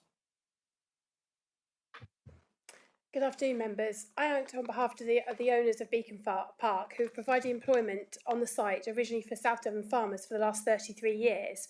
The site currently provides 4,800 square metres of business space, providing a base for around 9 businesses, and this proposal seeks to deliver a further 4,500 contained within the new 9 units. The site has been allocated for business development under policy TTV 24, which allows for some 11,300 of additional employment space. The outline approval from 2019 established the principle of development, including a new access, engineering works to create platforms for the new development, as well as an ecological corridor, which you saw on site on Monday. This application delivers the reserved matters in relation to the appearance, layout, scale and landscaping.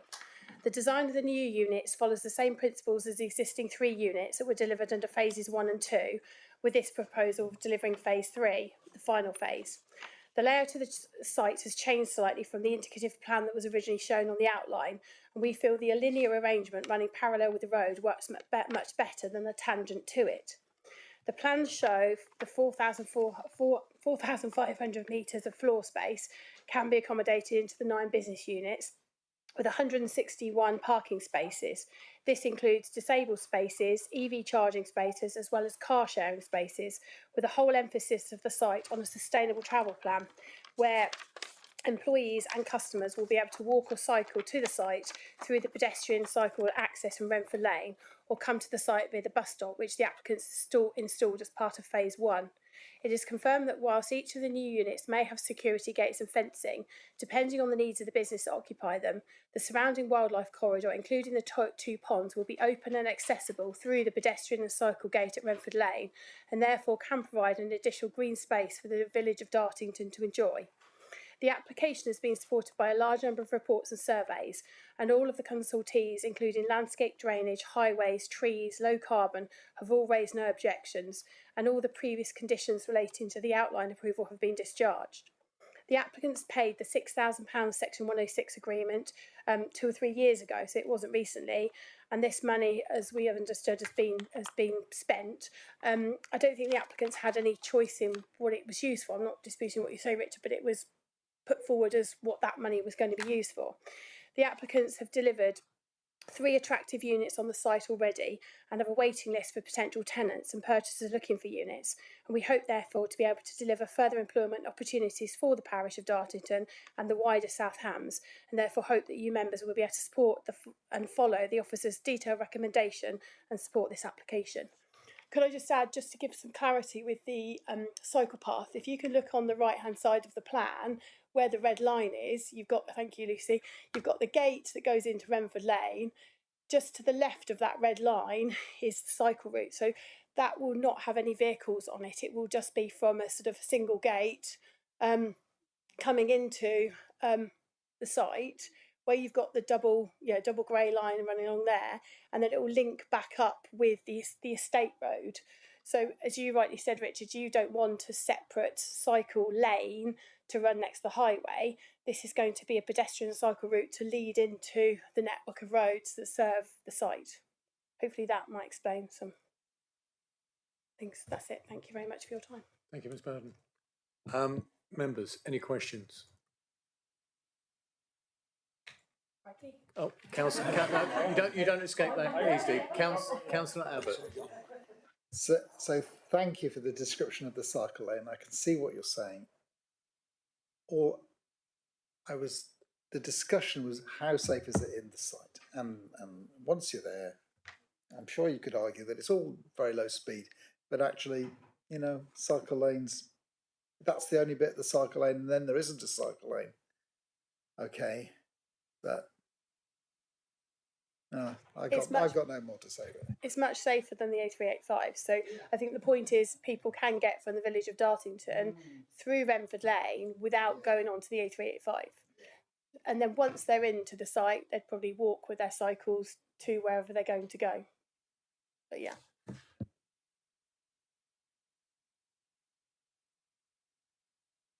Any further questions? If not, thank you, Ms. Bell. Thank you. We do not have a representative from Dartington Parish Council, so we'll move on to the ward member, Councillor Hodgson. Thank you, Chairman. Dartington Parish Council aren't here today. Christmas is coming, so it's inevitable to some extent. And so what I'm going to do now is represent their views. And also the views of one of the objectors who was very involved in the neighbourhood plan and has good working experience of this. The main issue from the parish council's point of view, and the reason that they've constantly objected to this, is because it's a matter of scale and the what comes of that difference in scale, and it's all about the physical practicalities. So just to quote them. The result is more paved space, increased runoff from flood risk, more pressure on the biodiversity. There is a rich wetland valley on one side and a flyaway for greater horseshoe bats that actually follows the A road. Beacon Park's development to date as an industrial estate has already had a huge adverse impact upon Dartington's roads, especially the well-used area around the village shop, garage and recreation area that's opposite that. Now many families live right beside the A385 and have to face oversized lorries day and night passing through, because bear in mind the A385 is the arterial route that comes through Totnes from Torquay, splits off to go up to the A38 via Staverton, or goes off in this direction off to the A38 via Beacon Park. It's a well-trodden route. In fact, the roundabout just further down at what is now called Origins, Richard Jackson will bear me out on this, was actually the roundabout that's constructed there was actually constructed in such a way to allow the lorries to be able to pass through smoothly without having to slow down. I remember you actually saying that to me, Richard.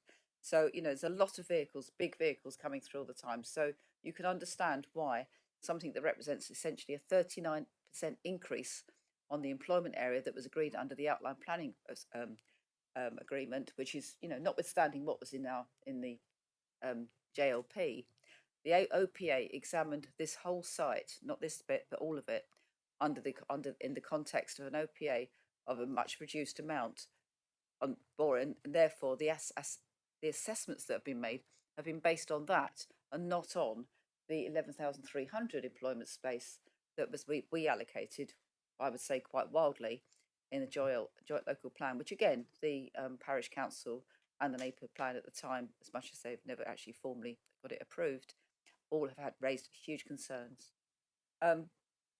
So again, this is the just quoting the objector. She says this scale of increase of 39%, which actually also then carries with it the increased number of parking, which would have been 133 in the outline permission of all of the site. Now this will now reach a new total of 161 to 171. Which is a 21% to 29% increase in the amount of parking on the site. So what this particular objector has said is this is materially in excess of the outline consent and could invalidate the environmental impact statement. And as such, it will have a greater impact on wildlife, the village residents, and on the local road network, particularly the back lanes, which are used as essential walking routes.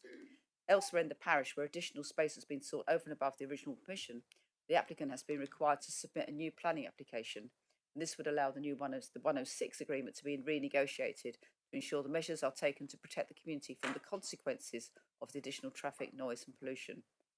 I know what she's saying is all this can constitute overdevelopment of the site. So there's a huge amount here, which is really at the end of the day, it's what's the point of having an outline planning application for a big site like this? If then when the ARMs roll in, they just overdevelop the site. And this has been flagged up, and it's been flagged up by me to this committee, not all of you the same members as been over the time, when the first one came in, because that was seen to be overscale. So we're just building up the scale all the time. And it just feels like planning creep. And I just wonder really whether this is something that we want to accept on this committee. That, you know, an OPA comes in and we go, oh yeah, that'll be okay. And then the ARMs come in and they're different. And it was the same with Broome Park and the same with Sawmills Field. And the Parish Council also recommends that there should be ameliorating actions such as parking charges introduced, a contribution to public transport included, increased landscaping and safeguards to protect Renford Lane from increased unsuitable traffic and safeguarding of watercourses, because as we are all very aware, flooding is a big issue, and the more we take up the natural floodplain or the natural sponge by increasing the amount of cover through buildings and through concrete, we're also increasing the risk of flooding. And Bidwell Brook does flood. I'll leave it at that, Chairman. Thank you, Councillor Hodgson. Any questions of Councillor Hodgson? If not, thank you. We'll move on now to the debate on this application. Does anyone wish to commence the debate? While people are considering, there were some points raised there that with regard to the assessment being based on the OPA and the increased impacts and statements, which, you know, I think need to be addressed or reflected on. Okay, I'll try to.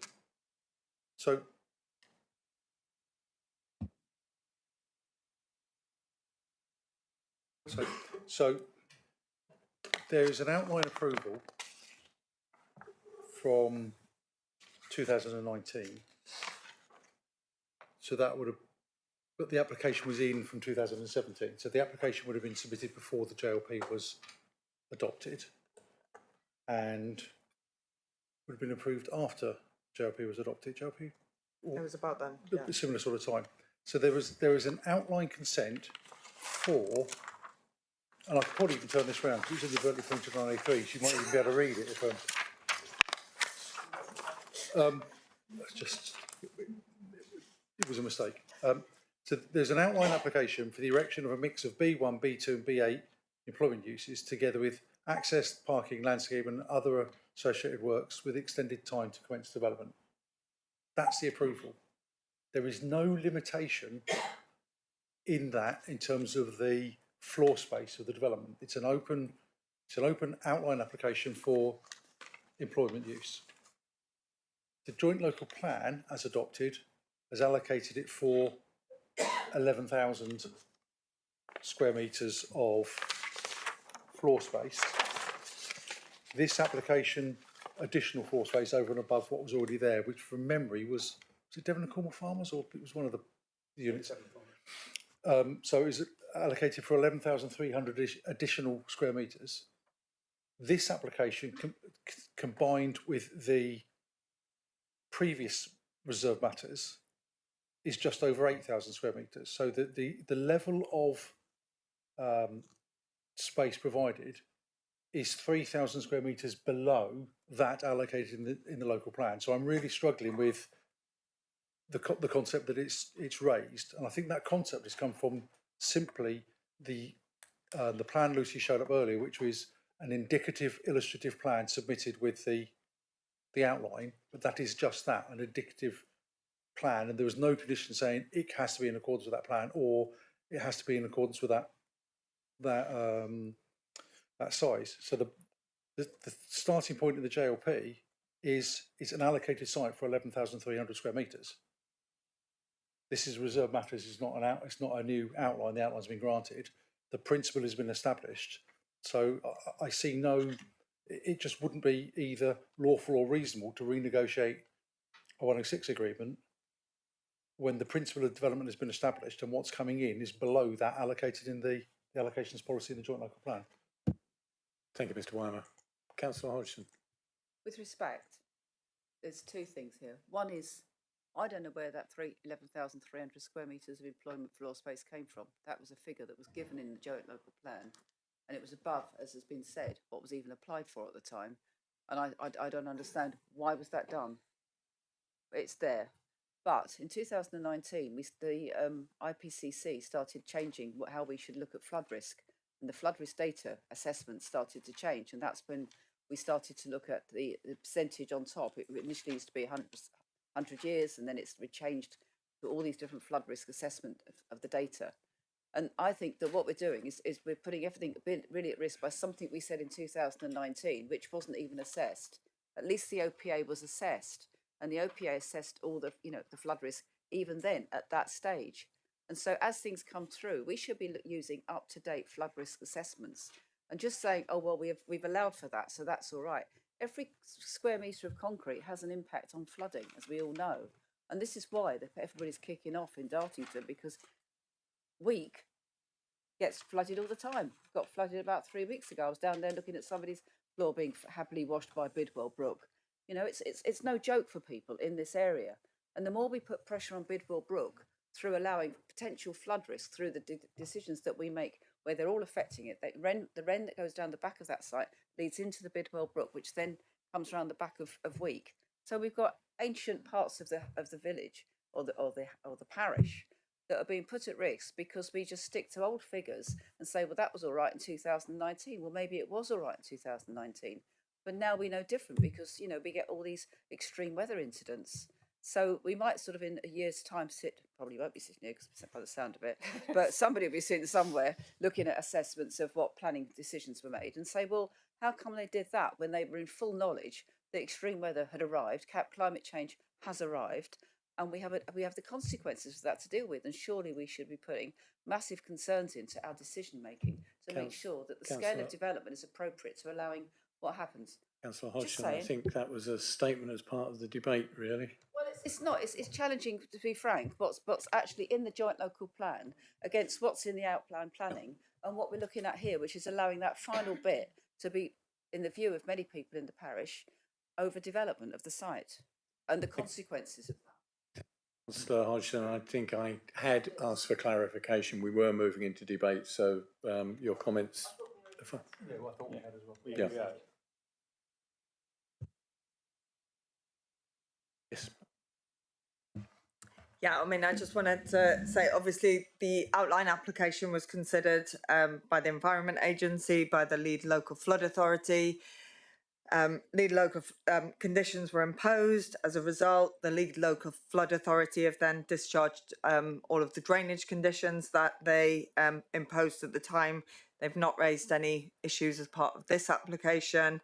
I never received any comments from the Environment Agency on this application, although they were consulted, but I suspect that's because all of the development actually falls outside of the flood zone because they were clear and we imposed conditions on the outline that they didn't want any development within the floodplain, and that's not what is in front of us now. So I hear your concerns, but when we're not, when our drainage consultees and the experts that we look to are not objecting, I think it would be unreasonable for us to recommend refusal on those grounds.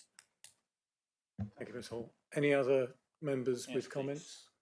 Councillor Taylor? Yes, thank you very much. Within, less than a mile away is a major development. And we can't keep putting major developments up unless we supply some employment. I don't believe this is over-edged when it comes to the amount of floor space. The previous planning permission was given and the units have already been occupied ever since they were built. And I'm sure there's people lined up waiting for this. And this is within walking and cycling distance. Well, it's less than a mile, so to get there from the new development. And is it right that we should not do this and allow people to get on the roads and travel to Plymouth and the likes? I mean, this is going to help our climate emergency. And I think it's a good development. It's within an already developed site. it's a good way forward on this to supply some employment for all these 160 houses is it you got in Dartington new, or something like that, and they all right, then that even makes it worse. So you need employment for that. So, and I'm sure they've got this, and I would like at this stage to recommend approval along with the plan officer's recommendation. Thank you, Councillor Taylor. Councillor Panel.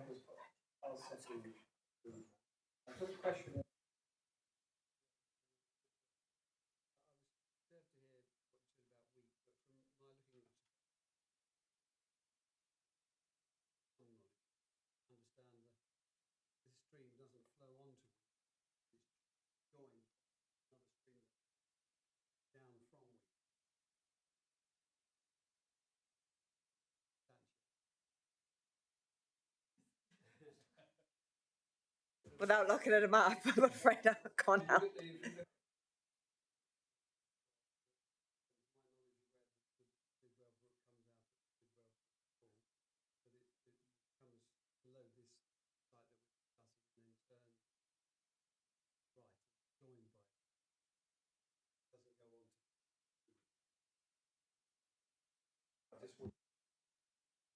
Anything that happens here. I concur. We haven't got the information to hand in front of us. I think we probably have to defer to the ward members' knowledge. Local knowledge. Renford Lane, Renford, but think of the word, Ford over the River Ren, or the tributary, feeds into Bidwell Brook. Yeah, and then that goes down to, and the Bidwell Brook goes through, it actually was one of the reasons that you had such a big mill in Week in centuries ago. So that's a very low-lying area where the mill is. But that's a different area. It's not the hamlet of Week. It is. Well, I understood. I had friends who lived in Week, and that was the other side of the road. Anyway, let's. Members, I think without the details, we're getting into, we're getting into a debate here which is outside, It's all about water. the knowledge. It's all about what creates more water flowing around. Concerned about what the impact this development Yeah, will have. exactly. And it may have an impact downstream, but from my understanding, not a village, it's a hamlet. I am seconding this for approval. I am also deeply disappointed when at the way the idea of what's being proposed has changed from the other plan that we've seen, with units broken up and landscaping looked a lot more attractive and set into the landscaping way. What we have now, which is big blocks of development. Councillor Panel, is your microphone on? I'm sorry. Jackie. Sorry? And Jackie's is on. Oh, yours is on as well, Jackie. That's what just to express my disappointment that what has changed from what appeared to be a much more sensitively designed development has become more monolithic and block-like and less attractive in the landscape, with the addition of more concrete as well and less soft landscaping. I'm disappointed in that, but I don't see we have much option but to approve. Thank you, Councillor Powell. Any other members to comment on this?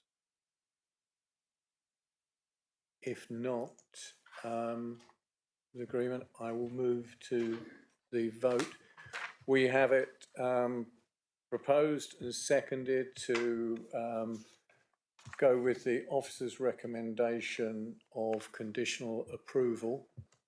Can I have a show of hands, please, for those in favour?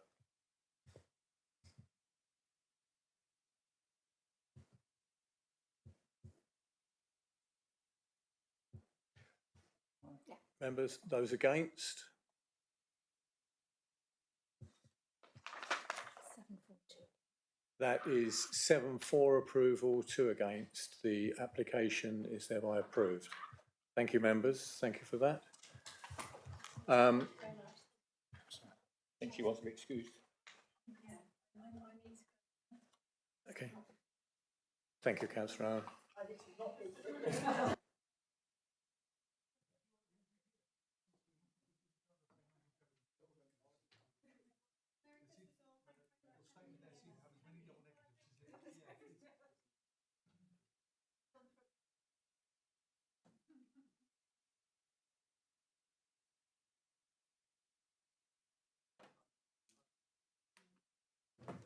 Can I thank you, Richard Jackson, for attending and for your contribution today?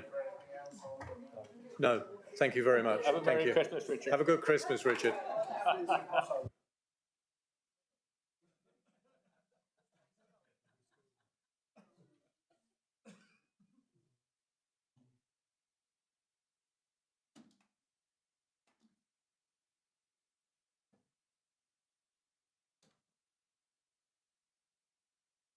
We will now move on to, excuse me, agenda item 6E, which is application number 161424 CLE, which is 16 Beckett's Road, Kingsbridge.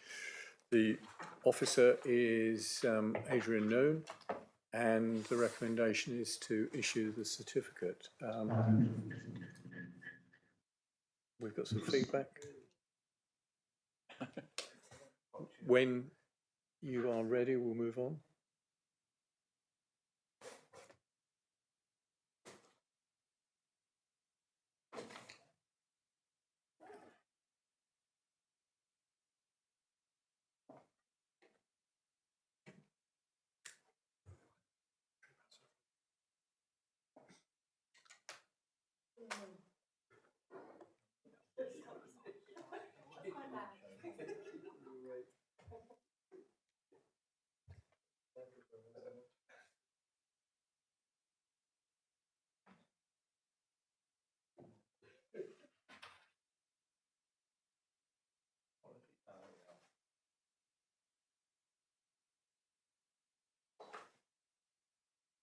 Thank you, Mr. Noon.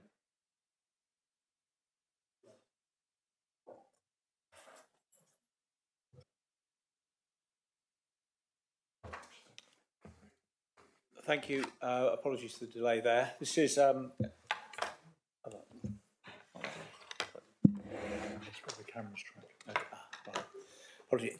Apologies. This one's an application for a certificate of lawfulness for the proposed erection of a extension at 16 Beckett's Road, Kingsbridge. The application is before you because the applicant is a member of the planning team, and therefore, in the interests of transparency, it's brought to you. Quickly go through the slide. Purposes of the application that was approved, that's the red line. There is the site, just with the red pin on it, so corner site. The proposal that was approved was a two-storey extension on the south end of that building, and a foundation, a single-storey rear extension, just shown there, two-storey and single-storey. That, just to give you an idea, there the bits with the roof lights in that's the new two-storey extension, and then that's on top of an existing building, and then there's the flat roof bit to the rear.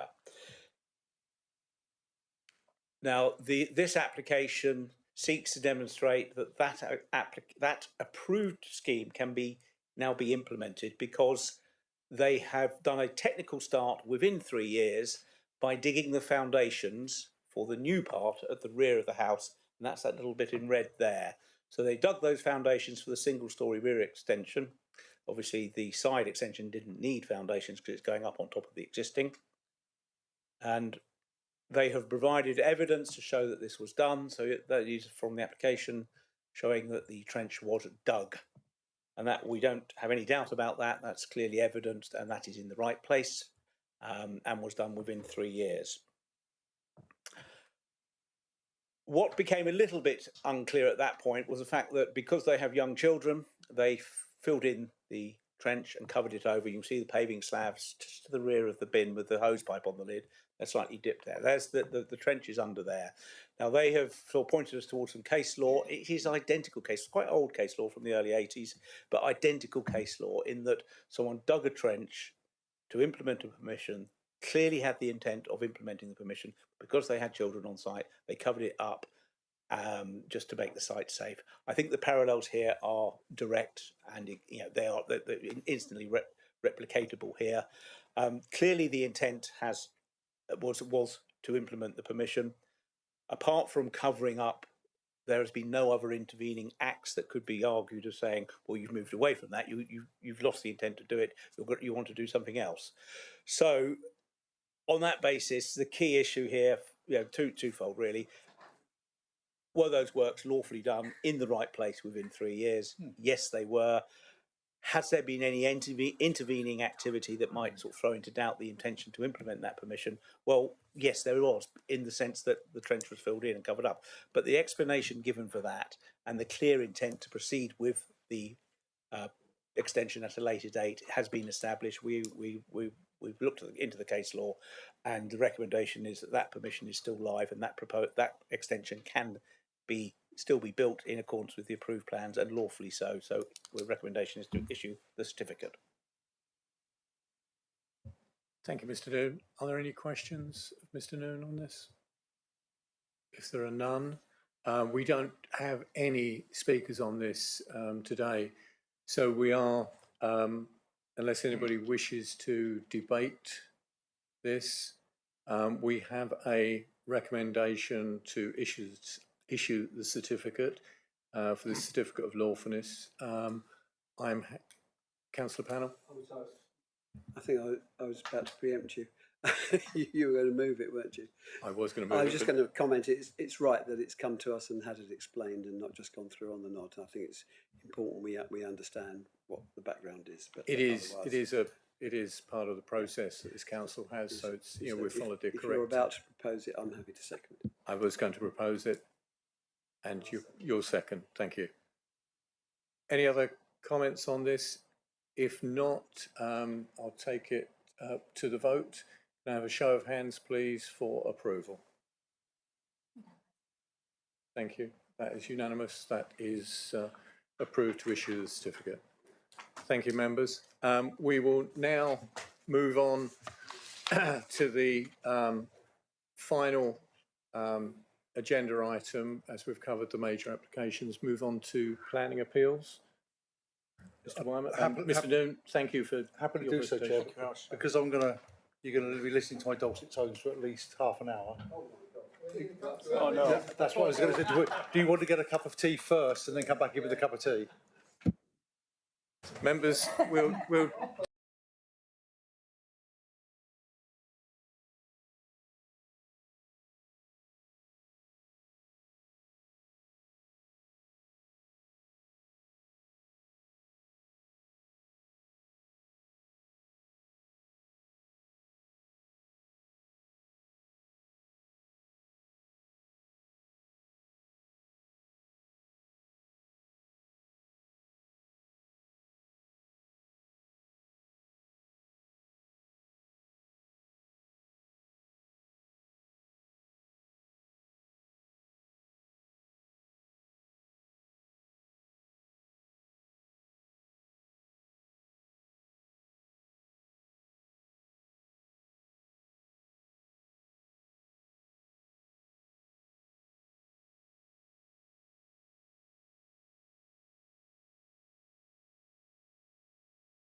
Thank you, members.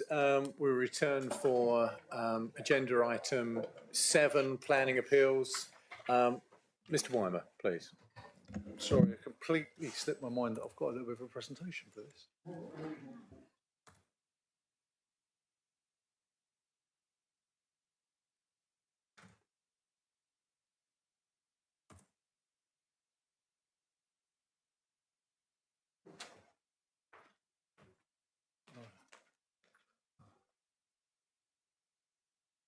I need to join the meeting first, don't I? Go on there.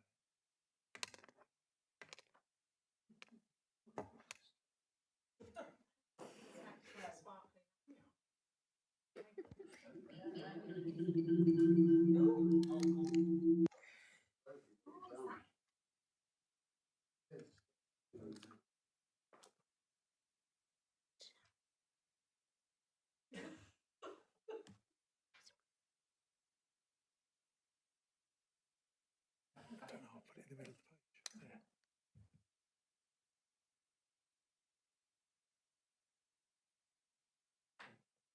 Technology always defeats them. No, it's just... What's this us like?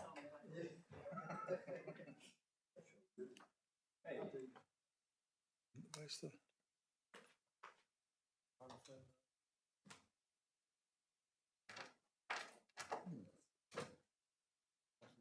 Yeah, but it's not there. Yes, it is. Run across. More. That's the one. How do I get to... It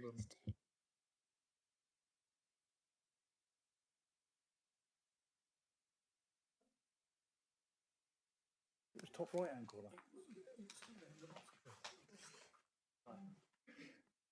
Thank you. I'm going to take, with your indulgence, Chairman, I'm going to take these slightly out of order they are in the report, simply because one of them is this one, which is it's the 101 Yonge Road, and I'm taking it out of sync because Lucy was the case officer, so when I miss something important, I'm sure she'll jump in and give you all the information you need. So 101 Yonge Road is a demolition of two-story buildings and I think it was a single garage, and erection of 2 4-bed family homes. The extension of an existing quay to provide a landing ramp for one of them. So it's in.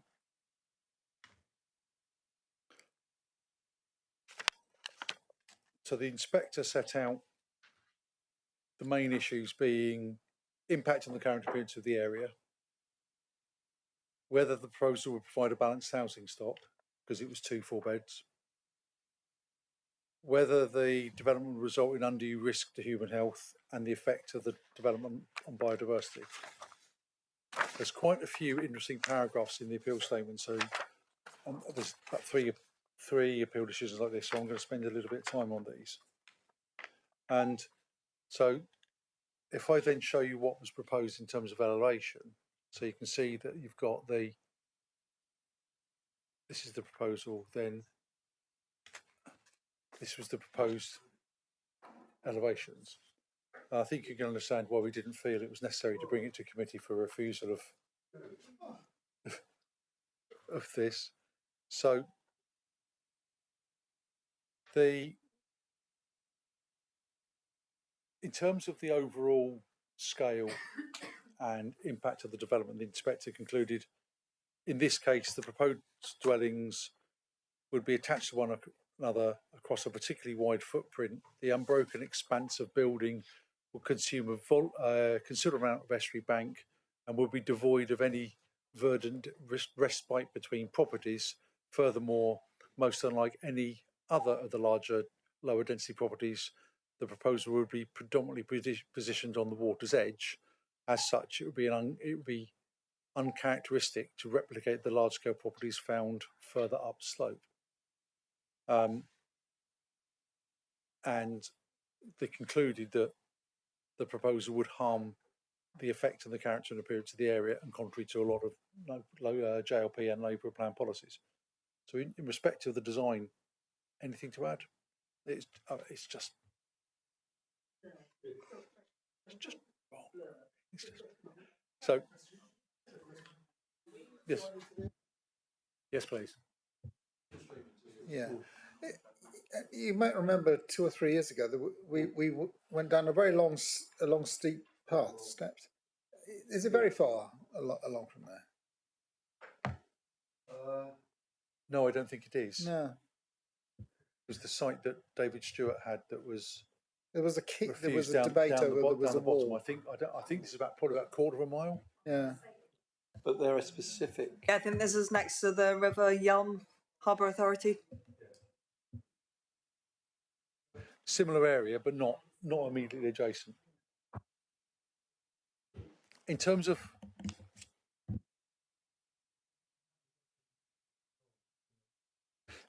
of housing stock, we put forward that there's evidence that there's a shortage of 1, 2 and 3 bedroom units, absolutely supported by neighbourhood plan policy. The Newton Ross neighbourhood plan really details that. They provided a supporting letter from Frank Knight that highlighted demands for 4-bed properties. And the inspector, whilst there may be some demand for larger properties, this does not amount to an accurate or detailed analysis of local housing need as required by the neighbourhood plan policy. So that was a really good point to win. Just because there's demand doesn't necessarily relate to local need. It's 2 different things, and that's something else that will come out in another appeal decision later, because the demands could be from people outside the area, so it's not necessarily a local need. And one of the arguments was that in the neighbourhood plan policy, it's a low density area. So they argued that because it's a low density area, therefore you'd expect to see bigger properties. The inspector disagreed with that, and I do not agree that respect for low density buildings means there'll be any requirement or expectation to provide large properties capable of accommodating more than 3 bedrooms. Again, big tick for us and the neighbourhood plan, to be fair. And there are other points we move forward, not least that we looked at and said, yes, they may only be saying 4 bedrooms, but there's other rooms here that inevitably could end up being bedrooms. And again, the inspector said, additionally, I am not persuaded that the second lounge at roadside level would be unsuitable for use as a bedroom. In fact, it could provide the elderly or less able with very accessible accommodation. So this, and then further down that paragraph, this would be more than double the minimum nationally described space standards for a 6-bed, 3-bedroom dwelling. So he concluded that this would not provide a balanced housing stock. Again, not acceptable. We have had other appeals where the inspectors weren't quite as clear on these issues as this one. So this is a really good one. Then on contamination, the inspectors basically said, yes, you're going to have to do more work to ensure that it isn't a contaminated site before permission is granted. You can't do it as an appeal because what you find there may well have an impact on what you build there. So you kind of putting chicken before the egg here at this moment. Yes. Hence why there's a greater risk of contamination because of the previous industrial use.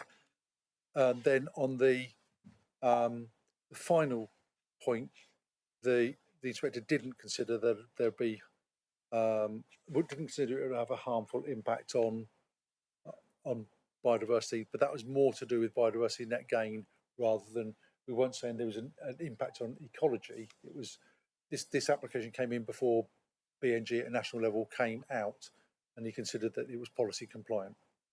Happy to take any questions on that one. Councillor Panner. Well, from that other application that Councillor Abbott mentioned, there were all sorts of safeguards for the appearance and landscaping and the status of the river in that estuary, and I'm just amazed that they came forward with that design thinking it would be appropriate. I think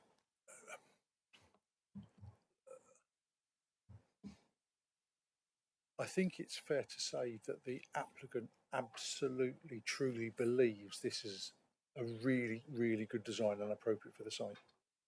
That's we don't share that view, and nor does the inspector. But it was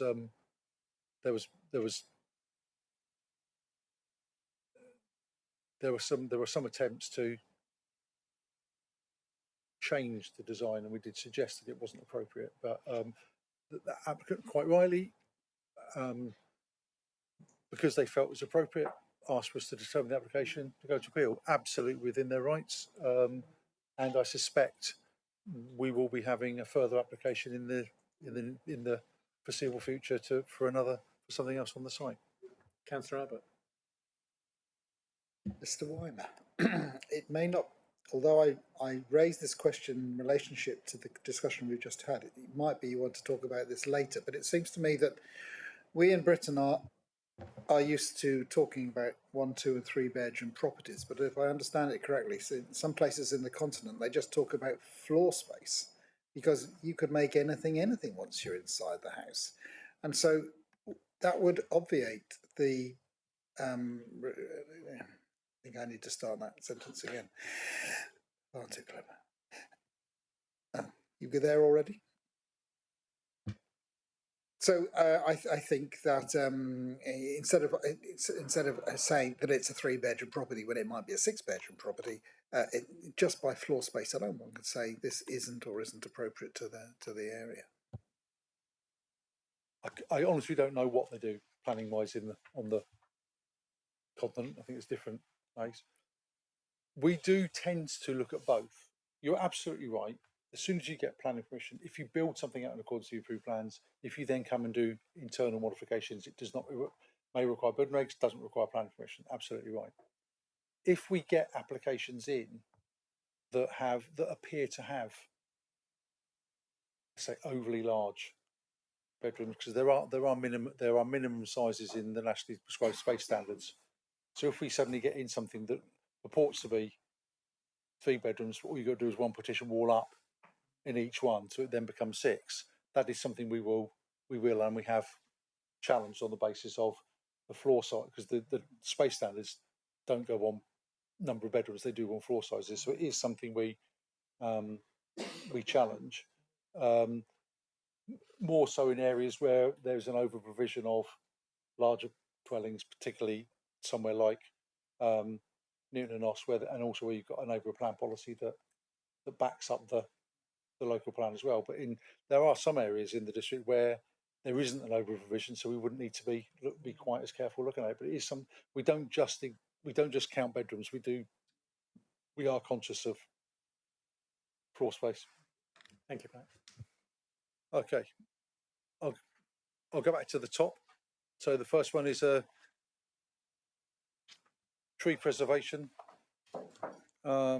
application at Wits End, which always makes me smile, because for those of you who remember when I was in the shed at the bottom of the garden, that had a sign on it saying Wits End, so it always makes you chuckle when another Wits End comes in.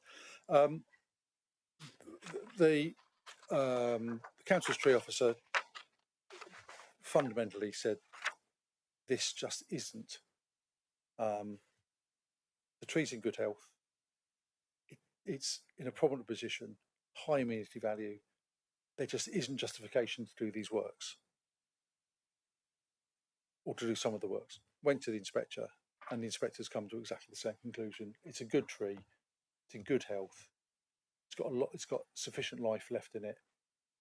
High amenity value, and there just isn't the justification to do the works. Application refused.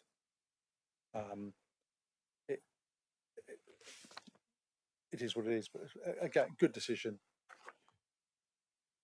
The next one, I'd say that's an interesting one for people to look at from a tree perspective, from an inspector's view on it, and how it reflects with the tree officer's view as well. I mean, you can see. So I should have put planet. You can see from it's off the promenade next to the estuary. It's a prominent site, and it's one of the bigger mature trees on the entrance So it was a really important tree. And to crown thin and crown lift by 4 metres is quite a significant amount of work. But okay, the next one is probably the most interesting one. It's certainly given officers. We've had quite a lot of internal debate about it, and it's sort of challenged our view. So this was the Crab Shell Inn. It's on the embankment at Kingsbridge, for those who know it. And this is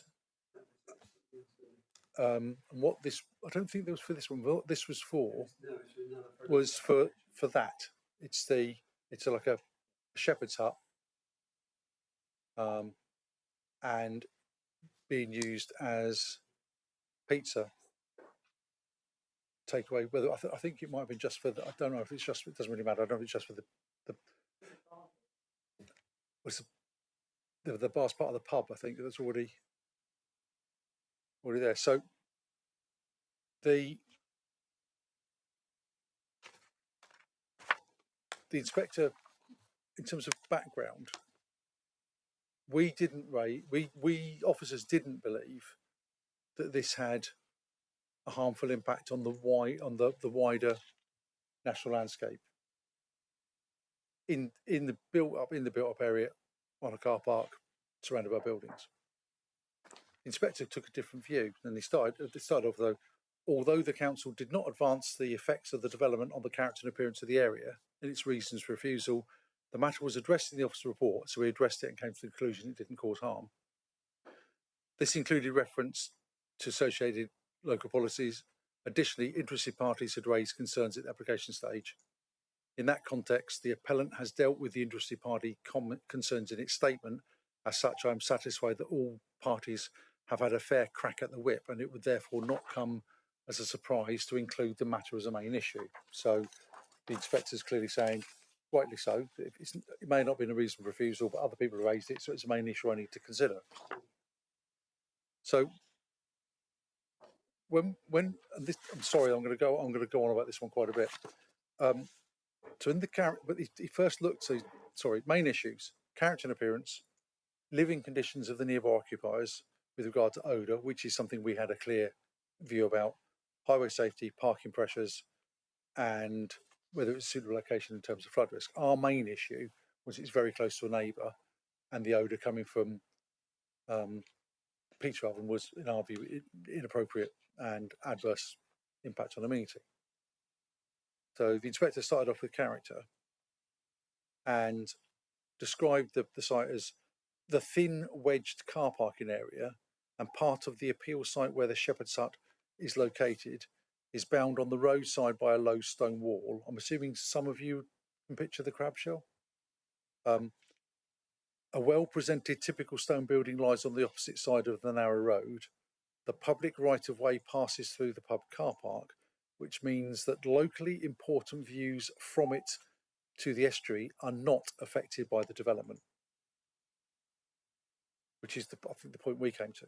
However, despite the presence of the adjoining covered seating area, the development is particularly noticeable from the highway, where I observe views to be more than fleeting or transient.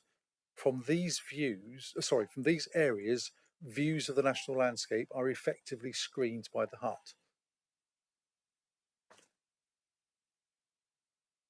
Whilst it is small scale, it is a basic construction and utilitarian design that is not complementary to its surroundings.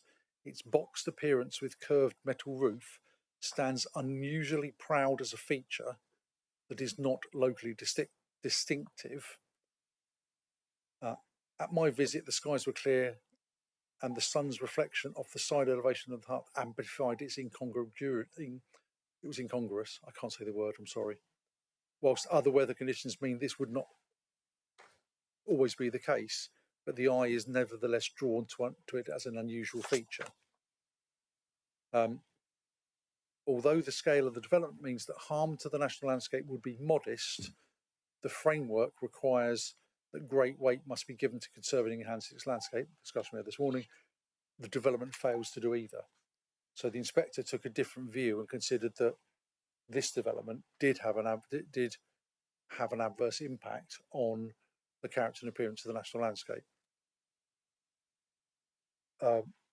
We officers, we subsequently had a conversation with landscape officers and Roger English from the National Landscape Partnership, because none of us objected to this, and that has given us perhaps rethinking whether we were being hard enough, if that's the right phrase, on applications within the national landscape. So it's an interesting one. The inspector, the nearest residential property is about 10 metres away, which I'm pretty sure it's the one behind it. I don't think the applicants, and I know this is publicly screened, I don't think the applicants did themselves any favours. They submitted an environmental report that made an assessment that the oven was acceptable, but they based it on an electric pizza oven, whereas what they've got there is a wood-fired system. So it kind of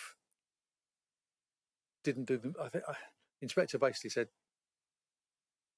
not really worth the paper it's written on, because what you're saying is an alternative oven wouldn't cause any harm. You haven't really looked at what's been put in. I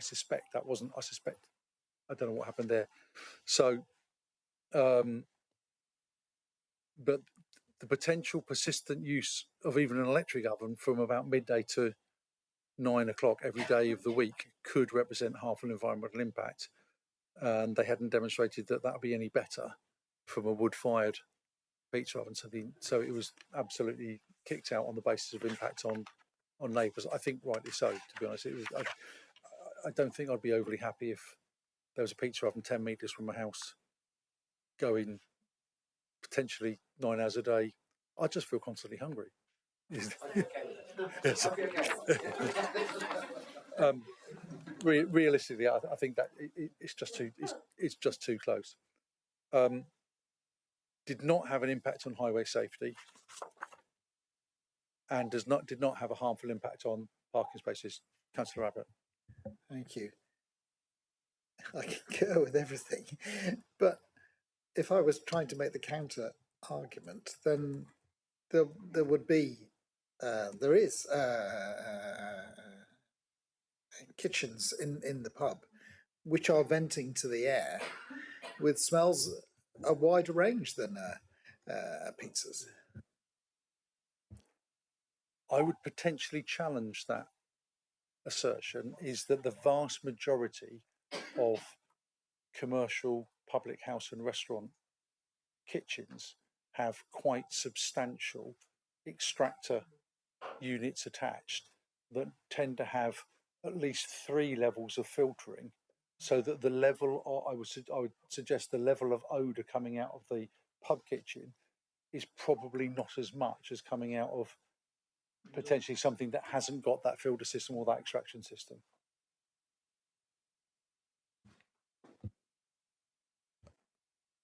I was going to move on to the next one, unless there's any questions on this, but I think I'm not sure.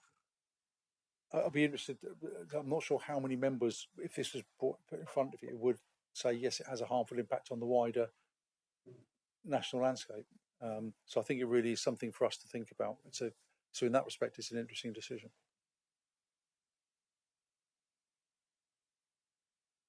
Oh, we've done that one.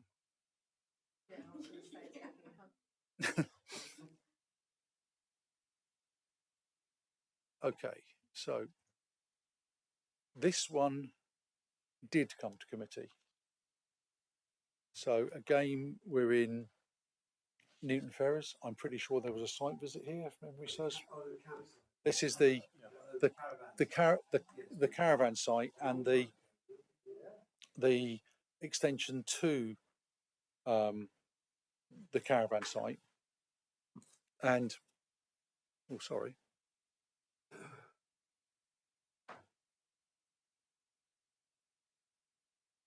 What's going on here?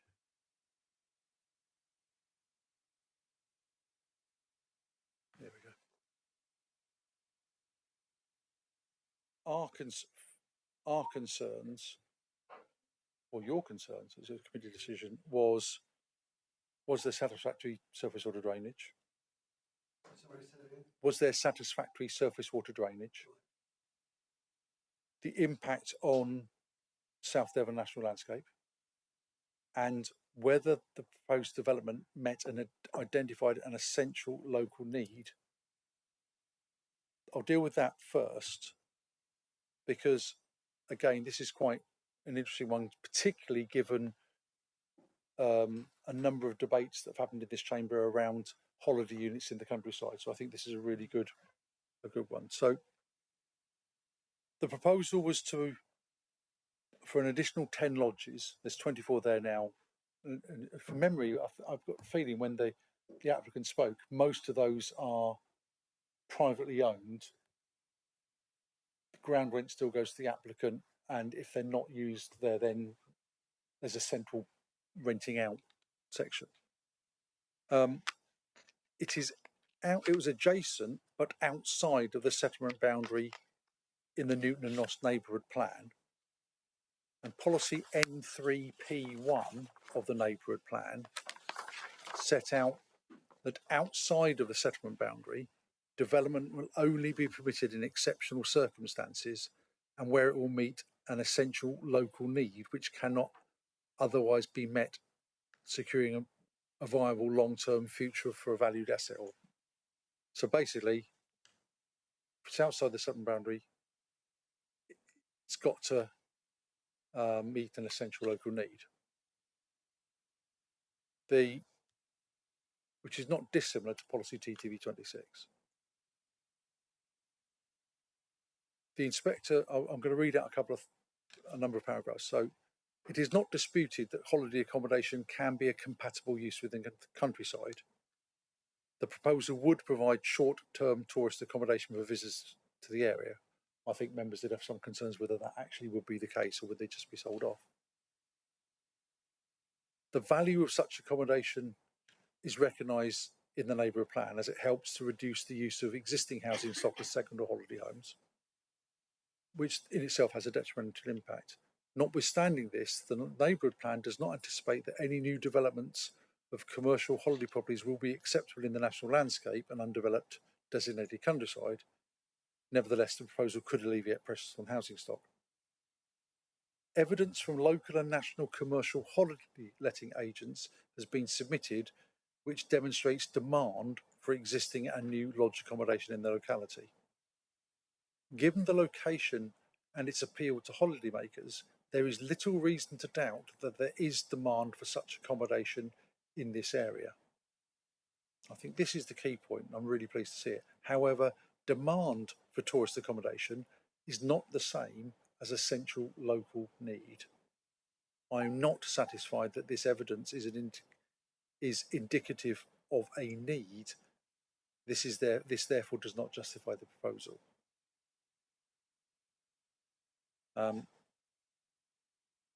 The appellants have argued that the proposal is required to support the economic viability of the existing rural business. An undated letter from their accountants briefly explains fluctuations in the business profitability associated with sales and rentals of lodges. Additional demands for service on the site need to be provided and why expansion is necessary. However, the detail around this is limited, with no explanation of how additional lodges would make the company more sustainable. So on that point, the inspector concluded that it was contrary to the neighbourhood plan because it wasn't meeting an essential local need. Yeah, but so there are different sorts of need. So one of them is for employment, and every one of these that would be let would bring with it a job that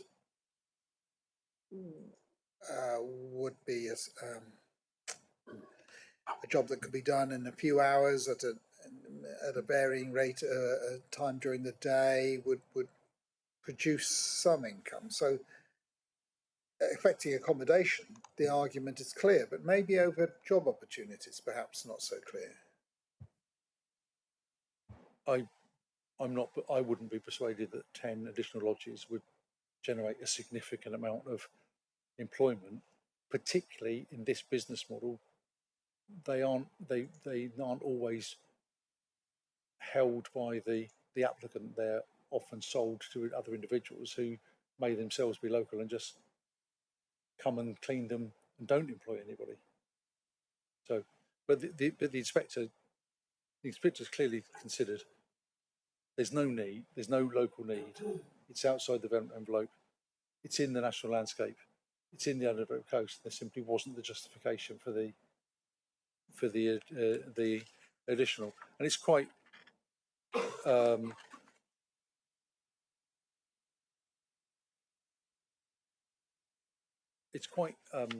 interesting, isn't it? Because we keep getting applications for new holiday accommodation, saying there's a need. But on the flip side, we're also getting applications to lift holiday occupancy conditions on bar commercials because saying there's no demand. So there does seem to be arguments to be able to progress on both sides of that fence, and I suspect the reality is somewhere down the middle. I suspect there is demand in some areas, perhaps there's lesser demand in others. So whether there overall is a need for more accommodation, I don't know whether you'd ever get a true, unbiased evidence without potentially the count. Absolutely right. Because different sites in different areas, and I suspect on the coastal and the estuary, I suspect you could put hundreds and hundreds of units there, and there still would be demand for them. But whether it meets a local need, the inspector wasn't overly concerned about the impact visually, because it's well designed. It was set down. It's quite a constrained site, but it was really the one of principle that this doesn't really hit local need. It was just of interest.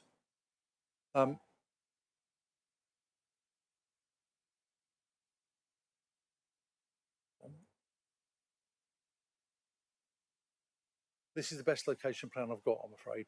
So I think it generally shows that it is in the middle of, not in the middle of nowhere, but it's not near. It's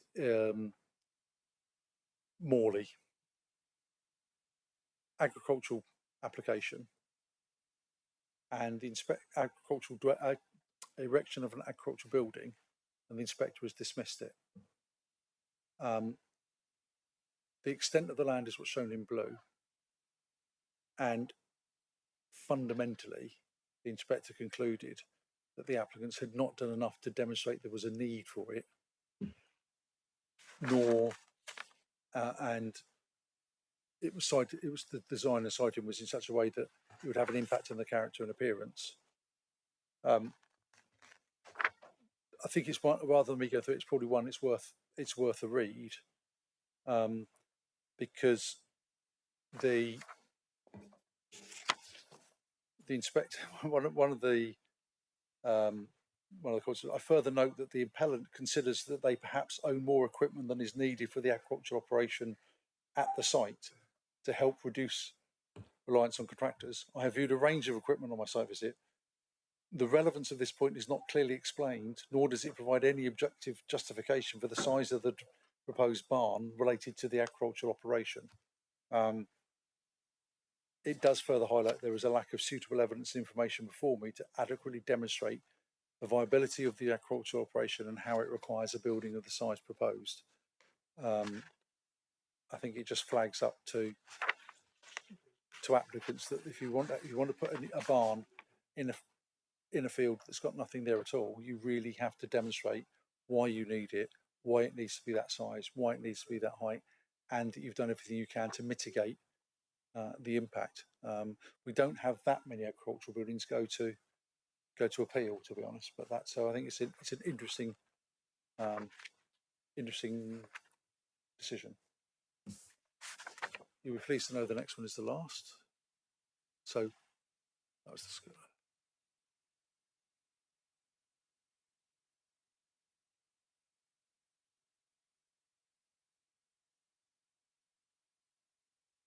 So this site is Cornworthy, Whitestone Farmhouse, Cornworthy, and this was the the application, and it was demolition of an existing house and construction of a replacement dwelling. Main issue, proposed effect on the character and appearance of the area, and whether it's a suitable location for the proposed development. Carbon emissions was an issue, but they provided a report that demonstrated that it was in accordance with policy. So the appeal site comprises a property with extensive landscape grounds that meets the edge of an estuary. The host property is tucked in close to a small cluster of buildings. It's more intimately connected terraces surrounded by fenced and vegetated bank. This, together with the orientation that principally faces the wider grounds, adds to the sense it's nestled into the local landscape. It's in the undeveloped coast, and the national landscape. So therefore, as we know, policies you've got to conserve or enhance.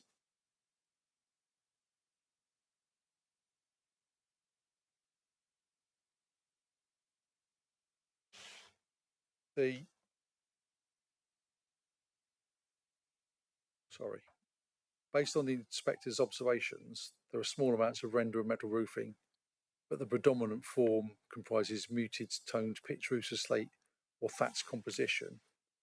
But the inspector did not share the appellant's assertion that the existing building's fenestration is of landscape design, rather it is mostly a square or vertical emphasis. In this case, the features, along with